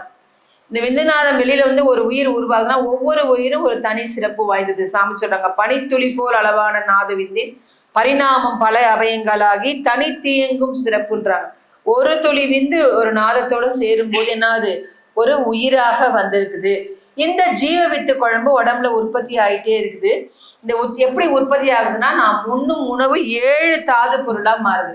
முதல் ரசமாக மாறுது. நீங்க தண்ணியை குடிச்சாலும் சரி, டீ சாப்பிட்டாலும் சரி, ஒரு பிஸ்கெட் சாப்பிட்டாலும் சரி, ஒரு பழம் சாப்பிட்டாலும், இல்லை ஒரு பிடி சாதம் சாப்பிட்டாலோ, இல்லை ஒரு தட்டு சாதம் சாப்பிட்டாலும் என்னவா மாற உடனே அது ரசமா வாயில நல்லா அரைச்சி உள்ள போய் ரசமாக மாறி அந்த ரசத்திலேருந்து ரத்தம் பிரித்தெடுக்கும். அந்த சிறுகுடல் ரத்தத்தை பிரித்து எடுக்கும். அப்புறம் ரத்தம் பிரிஞ்சு எடுத்த உடனே அதுல இருக்க கெட்டி பொருள்லாம் தசையாக மாறும். தசையில இருக்க கொழுப்பு, எண்ணெய் பசையெல்லாம் கொழுப்பாக மாறும். கொழுப்புலேருந்து எஞ்சியது எலும்பாக, சுண்ணாம்பு சத்துல எலும்பா மாறும். எலும்புலேருந்து என்னவா மாறும்? எலும்புல இருக்க இன்னும் சுத்த சத்து ஃபில்டர் ஆகி மஜ்ஜையாக, போன் மேரோன்னு சொல்லக்கூடிய மஜ்ஜையாக மாறும். அந்த மஜ்ஜையிலேருந்து ஃபில்டர் ஆனதான் என்னவா மாறுது? சுத்த சத்தான விந்துநாத திரவமாக மாறுது. இதுதான் ஜீவ வித்து குழம்பு. நாங்க இதுதான் மூலமே நம்ம உடம்புக்கு. அதனாலதான் அதுக்கு பேர் என்ன கொடுத்துருக்குங்க? செக்ஸ் வைட்டல் ஃப்ளூயிடுன்றாங்க. இந்த உடம்புக்கே வைட்டல் ரோல் எதுங்க? செக்ஸ் வைட்டல் ஃப்ளூயிட் தான். அந்த காலத்துல எப்படி தெரியுமா மரணத்தை நிர்ணயம் பண்ணாங்க? இப்போ ஹாஸ்பிட்டல்ஸ் இருக்கு. ஒருத்தர் சீரியஸா இருந்து உடம்பு சரியில்லாம இறந்து போறாங்கன்னா என்ன பண்ண, டாக்டரை கூப்பிட்டு அவர் உண்மையாவே இறந்துட்டாரா கன்ஃபார்ம் பண்ணுங்கன்னா டாக்டர் வந்து ஸ்டெத்து வச்சு பாக்குறாரு, இல்ல பல்ஸ் பாக்குறாரு, இதெல்லாம் பார்த்து சொல்றாரு. அந்த காலத்துல அதுக்குன்னே ஒரு குறிப்பிட்ட மருத்துவர் இருந்தாங்க. அவங்கள போய் என்ன பண்ணுவாங்க, ஒரு ஆண் இறந்துட்டா, அப்பெல்லாம் வந்து இயற்கை மரணங்கள் தான் இருந்தது. நம்ம தாத்தா பாட்டி காலத்துல பாருங்க 90, 93 வயசு, 98 வயசுக்கு தான் இறந்து போவாங்க.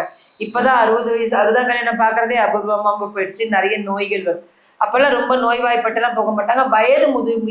வயது நம்ம முதியவர்களாகி வயோதிகத்தினாலதான் இறப்புகள் இருந்தது. இயற்கை மரணங்கள் தான் இருந்தது. அப்படி இறந்து போகும்போது அவங்கள கூப்பிட்டு, ஆணா இருந்தா ஆணையும், பெண்ணா இருந்தா பெண்ணையும் கூப்பிட்டு சொல்லுவாங்க, எங்க வீட்டுல உள்ளவங்க இறந்துட்டாங்கன்னு. அவங்க என்ன பண்ணுவாங்க, எல்லாரையும் வெளியில அமைச்சிட்டு உள்ள போய் அவங்க அவங்க அணிந்திருக்கிற ஆடையை, துணியை விலக்கி ஜனன உறுப்பின் வழியாக அவங்க பார்ப்பாங்க. ஜனன உறுப்பை பார்க்கும்போது இந்த விந்துநாத திரவம் வெளியில வந்திருக்கும். இன்னைக்கும் பாருங்க, நம்ம வீட்டுல இயற்கை மரணம் அடைஞ்சவங்களை நீங்க பாருங்க, அவங்க டாய்லெட் மோஷன் யூரின் போயிடுவாங்க. பார்த்துக்க, இயற்கையா மரணம் கடைசியா இறந்து போகும்போது ஒண்ணு டாய்லெட் போயிருப்பாங்க, இல்ல நிறைய யூரின் போயிட்டு இறந்து போயிருப்பாங்க. ஏன்னா கடவுள் எப்படி தெரியுமா, நம்மள சுத்தமா தான் கொண்டு வருவார். உள்ள எதுவும் வயிறுல எந்த அழுக்கும் இல்லாம கிளீனா கொண்டு வருவார். கொண்டு போகும்போது என்ன பண்ணுவாரு, ஃபுல்லா வாஷ் அவுட் பண்ணிட்டு தான் கொண்டு போவார். அப்ப இறந்து போகும்போது அது இயற்கை மரணமாக இறந்து போனாலும் சரி, ஒரு ஆக்சிடென்ட்னாலும் டக்குன்னு என்ன ஆகுங்க, அந்த வித்து கலைன்னு சொல்லக்கூடிய விந்துநாத திரவம் வெளியில வந்திருக்கும். அதை கன்ஃபார்ம் பண்ணிட்டு அவங்க வெளியில வந்து என்ன சொன்னாங்க, சத்து விட்டான்னு சொன்னாங்க. சத்து விட்டான், அவங்க சொன்ன வார்த்தை வெளியில வந்து சத்து விட்டாங்க. நீங்க சத்து விட்டான்னு சொல்லி பாருங்க 10 தடவை. என்ன மரம்? சத்து விட்டான் தான். செத்து விட்டானா மாறுச்சு. அப்ப எல்லாத்தையும் நம்ம எப்படி பண்றோம், பேச்சு வழக்குல மாத்தி பேசிட்டு இருக்கிறோம். சத்து, உயிர் சத்தான அந்த விந்துநாத திரவம் வெளியில வந்ததான் என்ன பண்ணாங்க, சத்து விட்டான் அப்படின்னாங்க. அதை செத்து விட்டான்னு ஆச்சு. அந்த உடலுக்கு மூலமான சத்தே எதுங்க, விந்துநாத திரவம் தான். இந்த விந்துநாத திரவம் எப்படி ஒரு பிறப்பும் இறப்பும் வித்து கழிவினாலேயோ, அதே மாதிரி இறப்பும் வித்து கழிவினாலதான் நடக்குது. அப்ப அந்த விந்துநாத உடம்பை விட்டு வெளியில போனாதான் ஒருத்தருக்கு என்ன வரும், மரணம் வரும். ஒரு பெரிய ரோடு ஆக்சிடென்ட் ஆகி 2 கால் போயிடுச்சுங்க. எங்க வீட்டுக்கிட்ட பெங்களூர் ஹை ரோட்ல ஒரு ட்ரைலர் ஏறி 2 காலும் போயிடுச்சு. கிட்டத்தட்ட ஒரு 6 மாசத்துக்கு மேல ஒரு ஹாஸ்பிட்டல் இருந்துட்டு அதுக்கப்புறம் வந்து 12 வருஷம் இருந்தார். 2 கால் கிடையாது. யோசிச்சு பாருங்க எப்படி அவர் ஓவர் கம் பண்ணி வந்திருப்பாரு. அவர் ரொம்ப அமைதியான மனுஷன், ரொம்ப டென்ஷன் ஆகாத மனுஷன், எப்பயும் அமைதியா இருப்பாரு, யாருக்குள்ளே கோவப்பட மாட்டார். அப்ப அந்த மாதிரி உடல் ஆரோக்கியமான மனுஷன் அப்படி இருக்கு. உங்களுக்கு அந்த விந்துநாத திரவம் எப்படி இருக்கும், தரம் திறமானதாக இருந்தா அவங்க எப்பேற்பட்ட விபத்துல இருந்து உங்களை என்ன பண்ண முடியும், உங்களால மீண்டு வர முடியும். ஆனா உட்கார்ந்தாருங்க, காஃபி கேட்டாரு, போய் காஃபி கொண்டதுக்குள்ள சேர்லயே அரட்டாக்குல இறந்துட்டாருன்னா அவருடைய விந்துநாத திரவத்துடைய திறம் சரியில்லை நினைச்சுட்டார், வெளியில வந்து மரணம் சம்பவிக்குது. இப்படிதான் மரணத்தை கன்ஃபார்ம் பண்ணாங்க. அந்த சடங்குகள்ல நிறைய முறைகள்ல அவங்கவுங்க மதத்திற்கு ஏற்ற மாதிரி ரிச்சுவல்ஸ்லயும் இந்த விந்துநாத திரவத்தை வெளியில வந்தது உயிர் கன்ஃபார்ம் பண்ணி அதெல்லாம் அவங்க பண்ண ஆரம்பிச்சாங்க நம்ம முன்னோர்கள். அப்போ வித்து கழிவினாலதான் பிறப்பும் இறப்பும். அந்த விந்துநாத திரவத்தை தரம் திறமானதாக மாற்றக்கூடிய பயிற்சி தாங்க இந்த காயகல்ப பயிற்சி. எப்படின்றது நம்ம பார்க்க போறோம். சரிங்களா? இந்த விந்துநாத திரவம் நம்ம என்ன நினைச்சிட்டு இருக்கோம்னா, மனிதர்களாக பிறந்தவங்க இன்பத்துக்காக மட்டும் பயன்படுத்துறோம். ஒரு பெரியவங்களாகி திருமணமாகி நம்ம தாம்பத்தியத்துக்கு மட்டும் நினைச்சிட்டு இருக்கோம். அது தவறான கருத்து. இந்த விந்துநாத திரவம் தான் நம்ம உடலையே இயக்குது. நம்ம உடலுக்கு மூலமே அதுதான். இது எப்படி இருக்குது அப்படின்னா, ஒரு விந்துநாத திரவம் ஒரு தடவை தாம்பத்தியம் கொள்ளும்போது 6-7 சொட்டு விந்துநாத திரவம் வெளியில போகுது. இந்த செக்ஸ் வைட்டல் ஃப்ளூயிடை பத்தி நிறைய ஆராய்ச்சிகள் போயிட்டு இருக்குது. ஒரு சொட்டு விந்துநாத திரவத்தை எடுத்து ஆராய்ச்சி பண்றாங்க. ஒரு வேயிங் மிஷின்ல வச்சு அவங்க ஆராய்ச்சிகள் செய்யும் போது இந்த பக்கம் ஒரு சொட்டு விந்துநாத திரவம், அந்த பக்கம் ஒரு சொட்டு ரத்தம், 2 சொட்டு ரத்தம், 3 சொட்டு ரத்தம் வச்சுக்கிட்டே வராங்க. இந்த பக்கம் ஒரு சொட்டு தான் வச்சிருக்கிறாங்க. இந்த பக்கம் ரத்த சொட்டுகள் நம்ம உடம்புல இந்த பிளட் எடுத்து வச்சுக்கிட்டே வந்தாங்கன்னா 88 சொட்டு ரத்தத்துனா ஒரு சொட்டு விந்துநாத திரவத்துக்கு ஈக்குவலா இருக்கு. அப்படின்னா என்ன விளக்கங்க? ஒரு சொட்டு விந்துநாத திரவத்தில் இருக்கக்கூடிய மினரல்ஸ், விட்டமின்ஸ் 88 சொட்டு ரத்தத்தில் இருக்கக்கூடிய மினரல்ஸ், விட்டமின்ஸ்க்கு ஈக்குவல்ங்க. இன்னைக்கு இதை ப்ரூவ் பண்ணியிருக்காங்க. அதே மாதிரி நீங்க இன்னைக்கு இருக்கிறதுல ரிச்சஸ்ட் ஃப்ரூட் எதுங்க? ஆப்பிள். பாருங்க, சூப்பரா சொன்னீங்க. ஆப்பிள் தான். நம்ம ஒரு உடம்பு சரியில்லைனால ஆப்பிள் தான் வாங்கிட்டு போவோம். நல்ல விஷயம்னாலும் என்ன பண்ணுவோம்? ஆப்பிள் தான் வைப்போம். ஆப்பிள் பாருங்க எப்பயுமே எவர் கிரீன், விலை குறையவே கூடாது. மாதுளம்பழம் கூட கிலோ 100 ரூபா வரும், திடீர்னு 200 ரூபாய் வரும், திடீர்னு 80 ரூபா வரும். ஆப்பிள் எப்பயுமே எப்படிங்க 200 ரூபாய் குறைஞ்சி வித்துதான் சரித்திரமே கிடையாது. அந்த ஆப்பிள் தான். இன்னைக்கு ஒரு ஆப்பிள் நீங்க எடுத்தீங்கன்னா 64 நாள் ஆப்பிள் எடுத்தீங்கன்னா 65வது நாள் ஒரு சொட்டு விந்துநாத திரவமா மாறுது. அப்போ ஒரு சொட்டு விந்துநாத திரவம் 64 ஆப்பிள்ல உள்ள மினரல்ஸ், விட்டமின்ஸ் உள்ள சக்தி ஒரு சொட்டு விந்துநாத திரவத்தை இருக்குது. ஒரு தடவை தாம்பத்தியம் கொள்ளும்போது 6-7 சொட்டு விந்துநாத திரவம் போகுது. ஒரு முறை நம்ம அந்த வித்து களையம், நம்ம உடம்புல வித்து களையம் இருக்கும் முதுகு தண்டுக்கு கீழே வித்து பை இருக்குது அப்படின்றாங்க. வித்து பைனா அங்க பை மாதிரிலாம் இல்ல, ஒரு தோல் பை மாதிரி இருக்குன்னு சித்தர்கள் சொல்லியிருக்கிறாங்க. அந்த தோல் பையில 2 முறை தாம்பத்தியம் கொள்வதற்கான விந்துநாத திரவம் மட்டுமே இருக்குது. அதை பத்தின டீட்டெயில்ஸ் தான் நம்ம இப்போ பார்க்க போறோம். இப்ப இந்த அளவுல இததான் சாமிஜி ஜீவ வித்து குழம்புனர். இந்த விந்துநாத திரவத்துடைய குவாலிட்டி அண்ட் குவான்டிட்டி, தரம் திறம் எப்படி கூட்டி நம்ம வைக்கிறோமோ அந்த அளவுக்கு நம்முடைய உடல் ஆற்றல், உயிர் ஆற்றல், மன ஆற்றல் எப்படி இருக்கும்?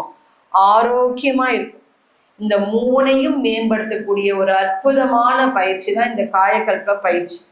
சித்தர்கள் அதெல்லாம் என்ன பண்ணாங்க? செறிவூட்டினாங்க. அந்த விந்துநாதத்தை செறிவூட்டினாங்க. இப்ப புரியுதுங்களா? அவையார் படல வாயு வழக்கம் அறிந்து செறிந்தடங்கில்றாங்க. ஏதோ ஒன்று செறிவூட்டணும்னு எல்லா சித்தர்களும் சொன்னது இந்த ஒரு விந்துநாத திரவத்தை தான். இதை பற்றி இப்ப அறிவியல் பூர்வமான விஷயங்கள் நம்ம பார்ப்போம். Right, okay. இப்போ பார்த்தீங்கன்னா, இப்போ நம்ம அடுத்த 1 மணி நேரம் இந்த செக்ஸ் வைட்டல் ஃப்ளூயிடை பற்றி தான் பேச போகிறோம். இது இப்போ நம்ம பேச போகிறது அத்தனையுமே பியூர் சயின்ஸ். ஓகே, ஒரு விஞ்ஞான ரீதியாக நம்ம அதை எடுத்துகிட்டு போகலாம். சயின்ஸ் எப்படி இந்த செக்ஸ் வைட்டல் ஃப்ளூயிடை ஆராய்ச்சி பண்ணுது, நம்ம முன்னோர்கள் நம்மளுடைய வேதிக் சயின்ஸ், வேத அறிவியல் எப்படி பண்ணுறதுங்கிறத பார்க்கலாம். ரைட், இப்போ இங்கே இருக்கிற உங்களுக்கு தெரியாத ஆன்சர் இதெல்லாம். இங்கே இருக்கிற பெரியவங்க கிட்ட ஒரு கொஸ்டின் கேட்குறேன் இப்போ. Right, start from the sir. உங்கள் குடும்பத்தில் நீங்கள் எத்தனாவது பரம்பரை? அதாவது பண்ணிடு, எத்தனாவது பரம்பரை நீங்க? தெரியுது, எத்தனாவது பரம்பரை? நீங்க எத்தனாவது பரம்பரை? எத்தனாவது தலைமுறை? இப்படி சொல்லுங்களா. நீங்க எத்தனாவது தலைமுறை? நீங்க 7வது தலைமுறை. நீங்க 7, நீங்க 3, நீங்க தெரியாது. அப்புறம் தெரியாது.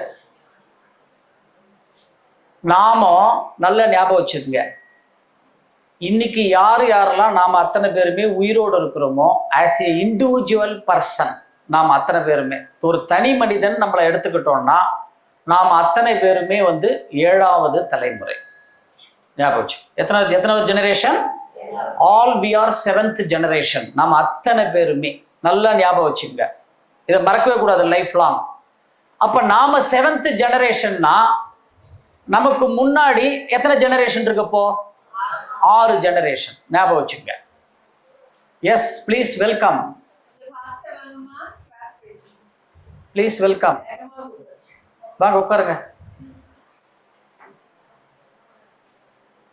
Welcome to our group. Right, right, right, okay.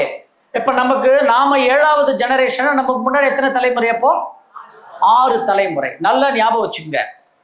ஒரு ஜெனரேஷனுக்கு நம்ம கிட்ட இருக்கிற ஜெனரேஷன் ரெக்கார்ட்ஸ், தலைமுறை பதிவுகள், நம்ம டிஎன்ஏ நீங்க சொன்னீங்க இல்லையா, மரபணு. டிஎன்ஏல என்ன இருக்கு? அதுல என்ன இருக்கு? டிஎன்ஏக்குள்ள என்ன இருக்கிறது? நம்ம குடும்பத்தினுடைய ரெக்கார்ட்ஸ் அதுல தான் இருக்கிறது. நல்லா ஞாபகம் வச்சுக்கங்க. இப்ப உன்னை பார்த்தா அப்படியே உங்க அப்பா மாதிரியே இருக்கிற அப்படின்னு நான் வந்து முகில் என்ன சொல்றேன். என்ன அர்த்தம் அப்படின்னா, அவங்க அப்பாவுடைய ஃபேஸ் அப்படிங்க வந்து எப்படி வந்தது? அந்த ஜீன், அந்த மரபணு, அந்த பதிவு எல்லாமே எதுல இருக்குன்னு கேட்டீங்கன்னா நம்மளுடைய மரபணு தான் இருக்கு. அந்த மரபணுனுடைய கூட்டுக்கலவை தான் எதுன்னு கேட்டீங்கன்னா இந்த செக்ஸ் வைட்டல் ஃப்ளூயிட். ஞாபகம் வச்சு, அதெல்லாம் ஞாபகம் வச்சுங்க. சயின்ஸ் இது. அப்போ நமக்கு முன்னாடி 6 ஜெனரேஷன் இருக்கு இல்லையா? ஒரு ஜெனரேஷனுக்கு அந்த மரபணுல 20 வருஷ ரெக்கார்டு இருக்கும் ஒரு ஜெனரேஷனுக்கு. அப்போ 6 ஜெனரேஷனுக்கு 6 × 20 எவ்வளவு? 120. 7வது ஜெனரேஷன் யாரு? நாமோ. அப்ப அதுதான் நம்மளுடைய ஆயுட்காலம். மனிதனுடைய ஆயுட்காலம் எவ்வளவு? 120 இயர்ஸ். எப்படின்னு கேட்டீங்கன்னா, நான் 120 வருஷம் இருக்கணுமா வானாமான்னு டிசைட் பண்றது எது டிசைட் பண்றது? நீங்க தான் சத்தமா சொல்லணும். எது டிசைட் பண்ணுது? மரபணு தான் டிசைட் பண்ணுது. அந்த மரபணுல வந்து அந்த 120 வருஷம் மரபணு யாருடையது? நமக்கு முன்னாடி இருக்கிற 6 தலைமுறைக்கு. ஒரு தலைமுறைக்கு 20 வருஷம் ரெக்கார்டை வந்து டிரான்ஸ்ஃபர் பண்ணிட்டு வரோம். அப்ப 6 தலைமுறைக்கு 6 × 20 120. அதுதான் 7th ஜெனரேஷன் நம்முடைய லைஃப் ஸ்பேன். ஞாபகம் வச்சுக்கோங்க. இந்த 120 எப்படி வந்து குறையுதுங்கிறத தான் நம்ம இந்த காயகல்ப பயிற்சியில பார்க்க போறோம். குறையறத எப்படி காயகல்ப பயிற்சியில நம்ம என்ன பண்ணத இன்க்ரீஸ் பண்றது. அதுதான் இந்த காயகல்ப பயிற்சியினுடைய மெயின் மோட்டோவே. சரிங்களா? ரைட். இப்போ ஒரு கொஸ்டின் இப்படி மாத்தி கேட்கிறேன். இப்போ என்ன, உங்க குடும்பத்துல நீ எத்தனாவது ஆளு?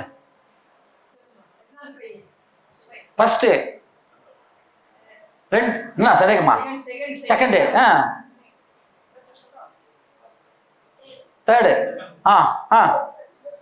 First, second. அப்படியே கை காமிங்களா எல்லாரும்? ஒன்று இப்படி, இது எல்லாம் இப்படி கூட காமிப்பீங்க. சில பேர் இப்படி இப்படின்னுவீங்க. எத்தனை? Right, very good. இப்போ நீங்க சொன்னீங்க இல்லையா, இது அத்தனையுமே வந்து மிக சரியான தவறான விடை. Wrong answer. நீ கேட்கலாம், என்ன எங்க அப்பாவுக்கு நான் ஃபர்ஸ்ட் பையன் தானே அப்படித்தானே கேட்குற நீ? கிடையாது, கிடையாது.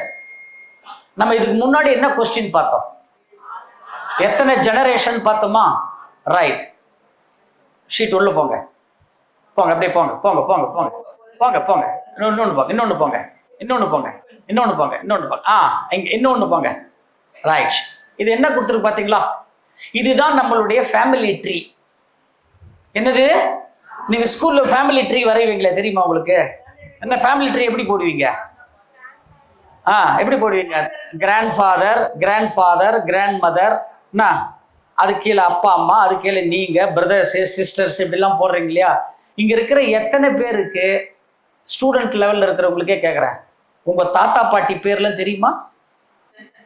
தாத்தா பாட்டியினுடைய அப்பா அம்மா பேர் தெரியுமா? தாத்தா பாட்டியினுடைய அப்பா அம்மா பேரு இப்ப கேட்டா பதில் சொல்லணும் எனக்கு. நான் உங்க தாத்தா பாட்டியினுடைய அப்பா அம்மா பேரு அவங்களுக்கு முன்னாடி ஜெனரேஷன் தெரியுமா? 4வது ஜெனரேஷன், 5வது ஜெனரேஷன், 6வது ஜெனரேஷன் பேருங்க எத்தனை பேருக்கு தெரியும்? ஓவராலா 3 ஜெனரேஷன் பேர் எத்தனை பேருக்கு தெரியும்? பாதி பேருக்கு அப்பா அம்மா பேரு எங்க அப்பா பேரு அப்படின்னுவான். 3 ஜெனரேஷன் பேர் எத்தனை பேருக்கு தெரியும்? அங்க பாருங்க, 200 பேர்ல 1 2 3 4 5 6 7 8 10. டேய் மாட்டாதரா, 3 ஜெனரேஷன் தெரியுமா உனக்கு? வாடாங்க. உங்க அப்பா பேரு, அம்மா பேரு, தாத்தா பாட்டி பேரு, அம்மா தாத்தா பாட்டி பேரு. சரி, அப்பா அவங்க அப்பா அம்மா பேரு, அந்த பழனிசாமியோட அப்பா பேரு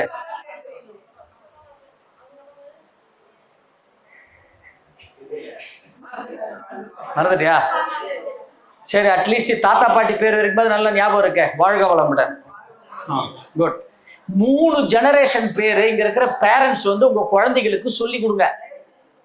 உங்க பேரண்ட்ஸுக்கே உங்களுக்கே தெரியலன்னா உங்க வீட்டுல இருக்க பெரியவங்க கிட்ட கேட்டு வச்சுக்கோங்க. ஏன் சொல்றோம் அப்படின்னு கேட்டீங்கன்னா அதுக்கெல்லாம் காரணம் இருக்கு. வாங்க மேடம், வாங்க மேடம், வெல்கம். ஃப்ரண்ட்ல உட்காந்துருக்கவங்க மட்டும் கொஞ்சம் கொஸ்டின் அதிகமா கேட்போம். Right, good, welcome. ரைட், இப்போ நான் கேட்ட கொஸ்டின் வந்து நீங்கெல்லாம் ஃபர்ஸ்ட் செகண்ட்னு சொன்னீங்களே, அது தப்பு. உங்க ஃபேமிலி ட்ரீ பாருங்க. இதுல பாத்தீங்கன்னா 7 ஜெனரேஷன் நம்ம குடும்பத்துல நாம 7வது ஜெனரேஷன். இத பாருங்க, 7வது ஜெனரேஷன் தான் வந்து 1 member. 1 member is 7th generation. 1 மெம்பர்னா யாரு? நானு. 6வது ஜெனரேஷன்ல எத்தனை பேர் இருக்கிறாங்க? என்னுடைய அப்பா அம்மா. அடுத்த ஜெனரேஷன் பாருங்க, 5வது ஜெனரேஷன் பாருங்க, எத்தனை பேர் வருவாங்க? 4 பேர் வருவாங்க. அப்பா அம்மா அப்பா அம்மா. 4வது ஜெனரேஷன் பாருங்க, 8 பேர் வருவாங்க. அப்பா அம்மா அப்பா அம்மா அப்பா அம்மா அப்பா அம்மா. ஆமா, அப்படி அப்படியே போங்க. 3வது ஜெனரேஷன்ல வந்து 16 பேர் இருப்பாங்க, நம்ம அப்பா அம்மா ஃபேமிலி. 2வது ஜெனரேஷன்ல 32 பேர் இருப்பாங்க. 1வது ஜெனரேஷன்ல 64 பேர் இருப்பாங்க.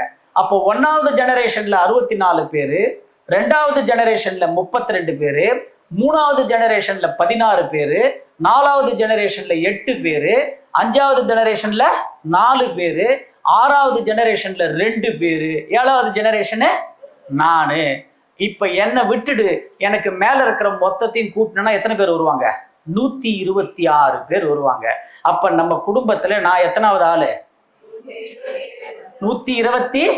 அவ்வளவுதான். நான் 1 2 கிடையாது. நான் வந்து 7th ஜெனரேஷன் அண்டு 127.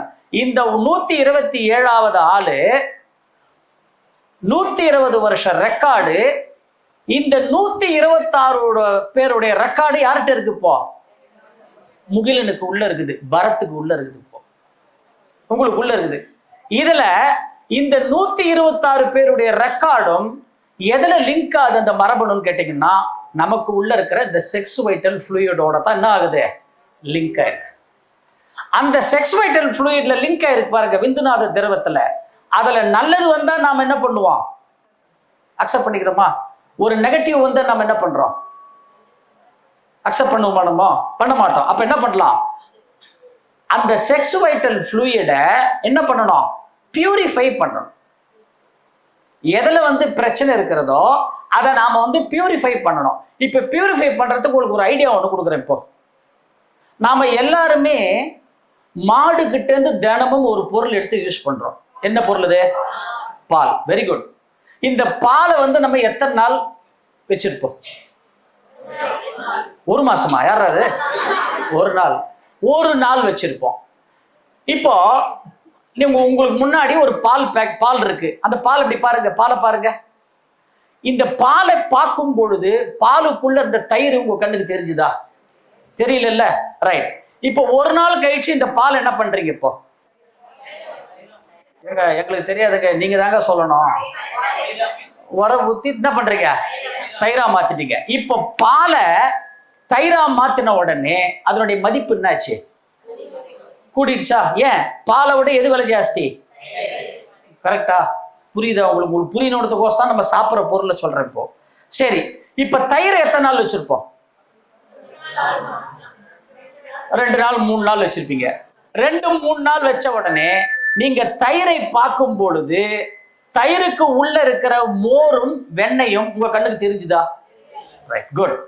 இப்ப தயிரை என்ன பண்றோம்? நம்ம தயிரை கடையும் பொழுது என்ன ஆகுது? அது நீர்ம பொருள், வாட்டர் எலிமெண்ட் வந்து மோர் வந்து அப்படியே கீழே இருக்குது. அந்த மோருக்கு மேல இருக்கிற ஒரு லேயர் தான் என்னவா மாறுது? அப்படியே வெண்ணையா மாறுது. இப்ப பாருங்க, தயிர்ல இருந்து மோர் வந்த உடனே தயிரை விட எது விலை ஜாஸ்தி? பட்டர் மில்க் விலை ஜாஸ்தி. பட்டர் மில்கோட எது விலை ஜாஸ்தி? பட்டர் விலை ஜாஸ்தி. விலை ஜாஸ்தியா இல்லையா? குட். இப்ப இந்த பட்டரை எத்தனை நாள் யூஸ் பண்ணணுமா? சொல்லுங்களேன், எங்களுக்கு தெரியாது. 15 நாள் யூஸ் பண்ணுவோம். 15 நாள் கழிச்சு என்ன ஆகுது? கெட்டு போய் ஒரு மாதிரி புளிப்பு வாசனை வரும். பாருங்க, ஸ்டூடெண்ட் இந்த பசங்க சூப்பரா சொல்றாங்க, வருங்காலத்துல நல்லா சமையல் பண்ணுவீங்கடா நீங்களாம். ஓகேயா? Very good. குட். ரைட். இப்போ இந்த வெண்ணெயை பார்க்கும் பொழுது வெண்ணெய்க்கு உள்ள இருந்த நெய் கண்ணுக்கு தெரிஞ்சுதா? தெரியல. ஆனால் இப்ப வெண்ணெய் என்னவா பண்ணிட்டீங்க? நெய்யா மாத்திட்டீங்க. வெண்ணெயை நெய்யா மாத்தின உடனே வெண்ணெயோட விலை எது விலை ஜாஸ்தி? நெய் விலை ஜாஸ்தி ஆயிட்டப்போ. ரைட். இப்ப இந்த நெய்யை எத்தனை நாள் வச்சிருப்போம் நம்ம? 6 மாசம். 1 month, 8 months. 8 month, 1 month. ஒரு நாள் வச்சுக்கலாமா? நெய் எத்தனை நாள் வச்சுப்பீங்க? கெடாது. எத்தனை நாளுக்கு? எத்தனை வருஷம் வரைக்கும் கெடாது? எப்பவுமே கெடாதா? 4 மாசம், 6 மாசம், 1 வருஷம், அப்புறம் கெட்டு போயிடும். அப்புறம் இந்த சைட்ல ஐயா, இந்த சைட்ல ஆன்சர் ஐயா. நெய் கெடாதா? 8 months. நீ இதை சொன்னீங்க. 1 மாசம், 1 வருஷம். நல்லா ஞாபகம் வச்சுங்க, நெய்க்கு வந்து எக்ஸ்பைரி டேட்டே கிடையாது. நல்லா ஞாபகம் வச்சுங்க, நெய்யை பொறுத்த வரைக்கும் there is no expiry date. வாங்க இப்படி உட்காருங்க, சேர் தோறு பாருங்க. நெய்க்கு வந்து there is no expiry date. என்ன? ஆனால் இப்ப நம்ம வீட்டுல யூஸ் பண்ற நெய்யெல்லாம் கெட்டு போயிடுது. இப்போ ஒரு வருஷம் வச்சாலே என்ன ஆகுது? ஆமா. என்ன காரணம்? நம்ம முன்னோர்கள் இந்த நெய்யை வந்து எப்படி வச்சிருந்தாங்க? பானையில எங்க வச்சிருந்தாங்க? உரி கட்டி வச்சிருந்தாங்க. நீங்க நெய்யை வந்து எர்த்து பண்ணிட்டீங்கன்னா சீக்கிரம் கெட்டு போயிடும். இந்த நெய்யை வந்து எப்போ வந்து அவே ஃப்ரம் தி எர்த்து இந்த நெய்யை நீங்க வச்சிருந்தீங்கன்னா என்ன ஆகாது? அது கெட்டே போகாது. 250 வருஷம் 300 வருஷம் ஆனாலும் நெய் வந்து கெட்டு போகாது. நல்லா ஞாபகம் வச்சுக்கோங்க. இப்ப நீங்க வந்து ஒரு பெரிய ஆயுர்வேதா ஹாஸ்பிட்டல்லாம் இருக்கு இல்லையா? இங்க நாமக்கல்ல ஒரு ஆயுர்வேதா ஹாஸ்பிட்டல் எடுத்துங்க, ஏதாவது ஒரு ஆயுர்வேதா ஹாஸ்பிட்டல் எடுத்துங்க. இந்த ஆயுர்வேதா ஹாஸ்பிட்டல்ல போனீங்கன்னா உங்களுக்கு வந்து ஒரு ஆயில் மசாஜ் பண்ணணும் அவங்க சொல்லுவாங்க டாக்டர்ஸ். ஏதாவது தசைப்பிடிப்பு இருந்தாலோ இல்லை பாடியில் ஏதாவது பிரச்சனை இருந்தாலோ உங்களுக்கு ஏதாவது ஒரு ஆயில் மசாஜ் பண்ணணும்னு சொன்னாங்கன்னா அவங்க சொல்லுவாங்க பாருங்க, ஒரு 3 பேக்கேஜ் கொடுப்பாங்க. இந்த பேக்கேஜ் வந்து 15,000 ரூபாய், இந்த பேக்கேஜ் 30,000 ரூபாய், இந்த பேக்கேஜ் 50,000 ரூபான்னு சொல்லுவாங்க. ஆயுர்வேதா ஹாஸ்பிட்டல் நீங்க போய் கேட்டு பாருங்க. என்ன காரணம் அப்படின்னு கேட்டீங்கன்னா, இந்த 15,000 ரூபான்னு சொல்ற பேக்கேஜ் வந்து என்னன்னு கேட்டீங்கன்னா, அதுல ரெடி பண்ற மருந்துகள் வந்து இப்போ 1 வருஷம் 2 வருஷத்துல ரெடி பண்ண நெய்யில வந்து மிக்ஸ் பண்ற மெடிசின்ஸ். 25,000 ரூபான்றது 50 வருஷம் பிளெண்டான நெய். 50,000 ரூபான்றது 100 வருஷம் பிளெண்டான நெய் வச்சுப்பாங்க. நெய்யை வந்து பதப்படுத்த அதனுடைய மூலிகை தன்மை என்ன ஆகும்? மெடிசினல் வேல்யூ இன்னும் ஆகாதுக்கு அதிகமாகும். ரைட். இப்போ அந்த கதையை முடிச்சிடலாம், நமக்குள்ள வரலாம். இப்போ ஒரு பால் 40 ரூபாய் இருக்கிற ஒரு பால் 1000 ரூபாய் இருக்கிற நெய்யா எப்படி மாறுது பார்த்தீங்களா? அது எதனால மாறித்தது? அதை வந்து பதப்படுத்த அதனுடைய மதிப்பு என்னாச்சு? கூடிடுச்சு. அது போல ஒரு மாட்டுக்கிட்ட இருந்து எடுக்கிற ஒரு திரவம் பதப்படுத்த அதனுடைய மதிப்பு வந்து எப்படி வந்து ஒரு விலை மதிப்பு வேல்யூவே பிக்ஸ் பண்ண முடியாத லெவலுக்கு இயர்ஸ் டுகெதர் போகுதோ, அதே போல நமக்கு உள்ள இருக்கிற ஒரு திரவம் தான். என்ன திரவம் அது? விந்துநாத திரவம். அந்த விந்துநாத திரவம் என்ன ஆகுது? நாம் சாப்பிட்ற சாப்பாடு தான் என்னவா மாறுது? அங்க எப்படி பால், தயிர், மோர், வெண்ணெய், நெய் போகுதோ அதே போலதான் இங்க என்னவா மாறுது? நம்ம சாப்பிட்ற உணவு ரசமாகி, ரத்தமாகி, தசையாகி, கொழுப்பாகி, எலும்பாகி, மஜ்ஜையாகி, கடைசியில் என்னவா மாறுது? விந்துநாத திரவமாக மாறுகிறது. அதே மாதிரி ஒரு ப்ராசஸ் நமக்குள்ள நடக்கிறது. அப்ப நமக்குள்ள இங்கேயாவது இந்த பாலை வந்து தயிராக்குறது, தயிர், மோர், வெண்ணெய், நெய்லாம் பண்றதெல்லாம் யாரு? நாம பண்றோம். ஆனா உள்ளுக்குள்ள பண்றது யாரு? நமக்குள்ள தானாவே அது நடக்கிறது. தானாகவே தானா நடந்துருமா? நடத்துறது யார்? அது நமக்கு உள்ள இருக்கிற இறைவன் தான் என்ன பண்றாரு? அத நடக்குது. நம்ம என்னத்தான் விஞ்ஞானத்தை பத்தி பேசினாலும் விஞ்ஞானம் வந்து ஒரு இடத்துல வந்து என்ன ஆயிடும்? அப்படியே நின்றுடும். இன்னைக்கு நம்ம எவ்வளவு சயின்ஸை பத்தி பேசுறோம்ல, எவ்வளவு டெக்னாலஜி பத்தி பேசுறோம். நம்ம வீட்டுல ஒரு மிக்ஸி இருக்கு இல்லையா, மிக்ஸி வந்து விஞ்ஞானத்தோட கண்டுபிடிப்பு தானே. Right, good. இப்போ அதையே எடுத்துக்கலாம். இப்போ உங்க கையில வந்து நான் வந்து 2 இட்லி கொடுக்குறேன், சாப்பிடுங்க சார். இப்போ இந்த 2 இட்லி சாப்பிட்டுருங்க. சாப்பிட்டு முடிச்சிட்டீங்க. இந்த இட்லி வயிற்றுக்குள்ள போனோடனே என்னவா மாறிடுச்சு? இப்போ கூழா மாறிடுச்சு, ரசமா மாறிடுச்சு. எப்போ வயிற்றுக்குள்ள போன உடனே மாறிடுச்சு. இப்போ இந்த விஞ்ஞானத்தினுடைய கண்டுபிடிப்பு என்னது? மிக்ஸியில 2 இட்லியை போடுங்க. அதே போல போட்டு மிக்ஸி ஆன் பண்ணுங்க. இப்ப என்ன ஆயிடுச்சு அது?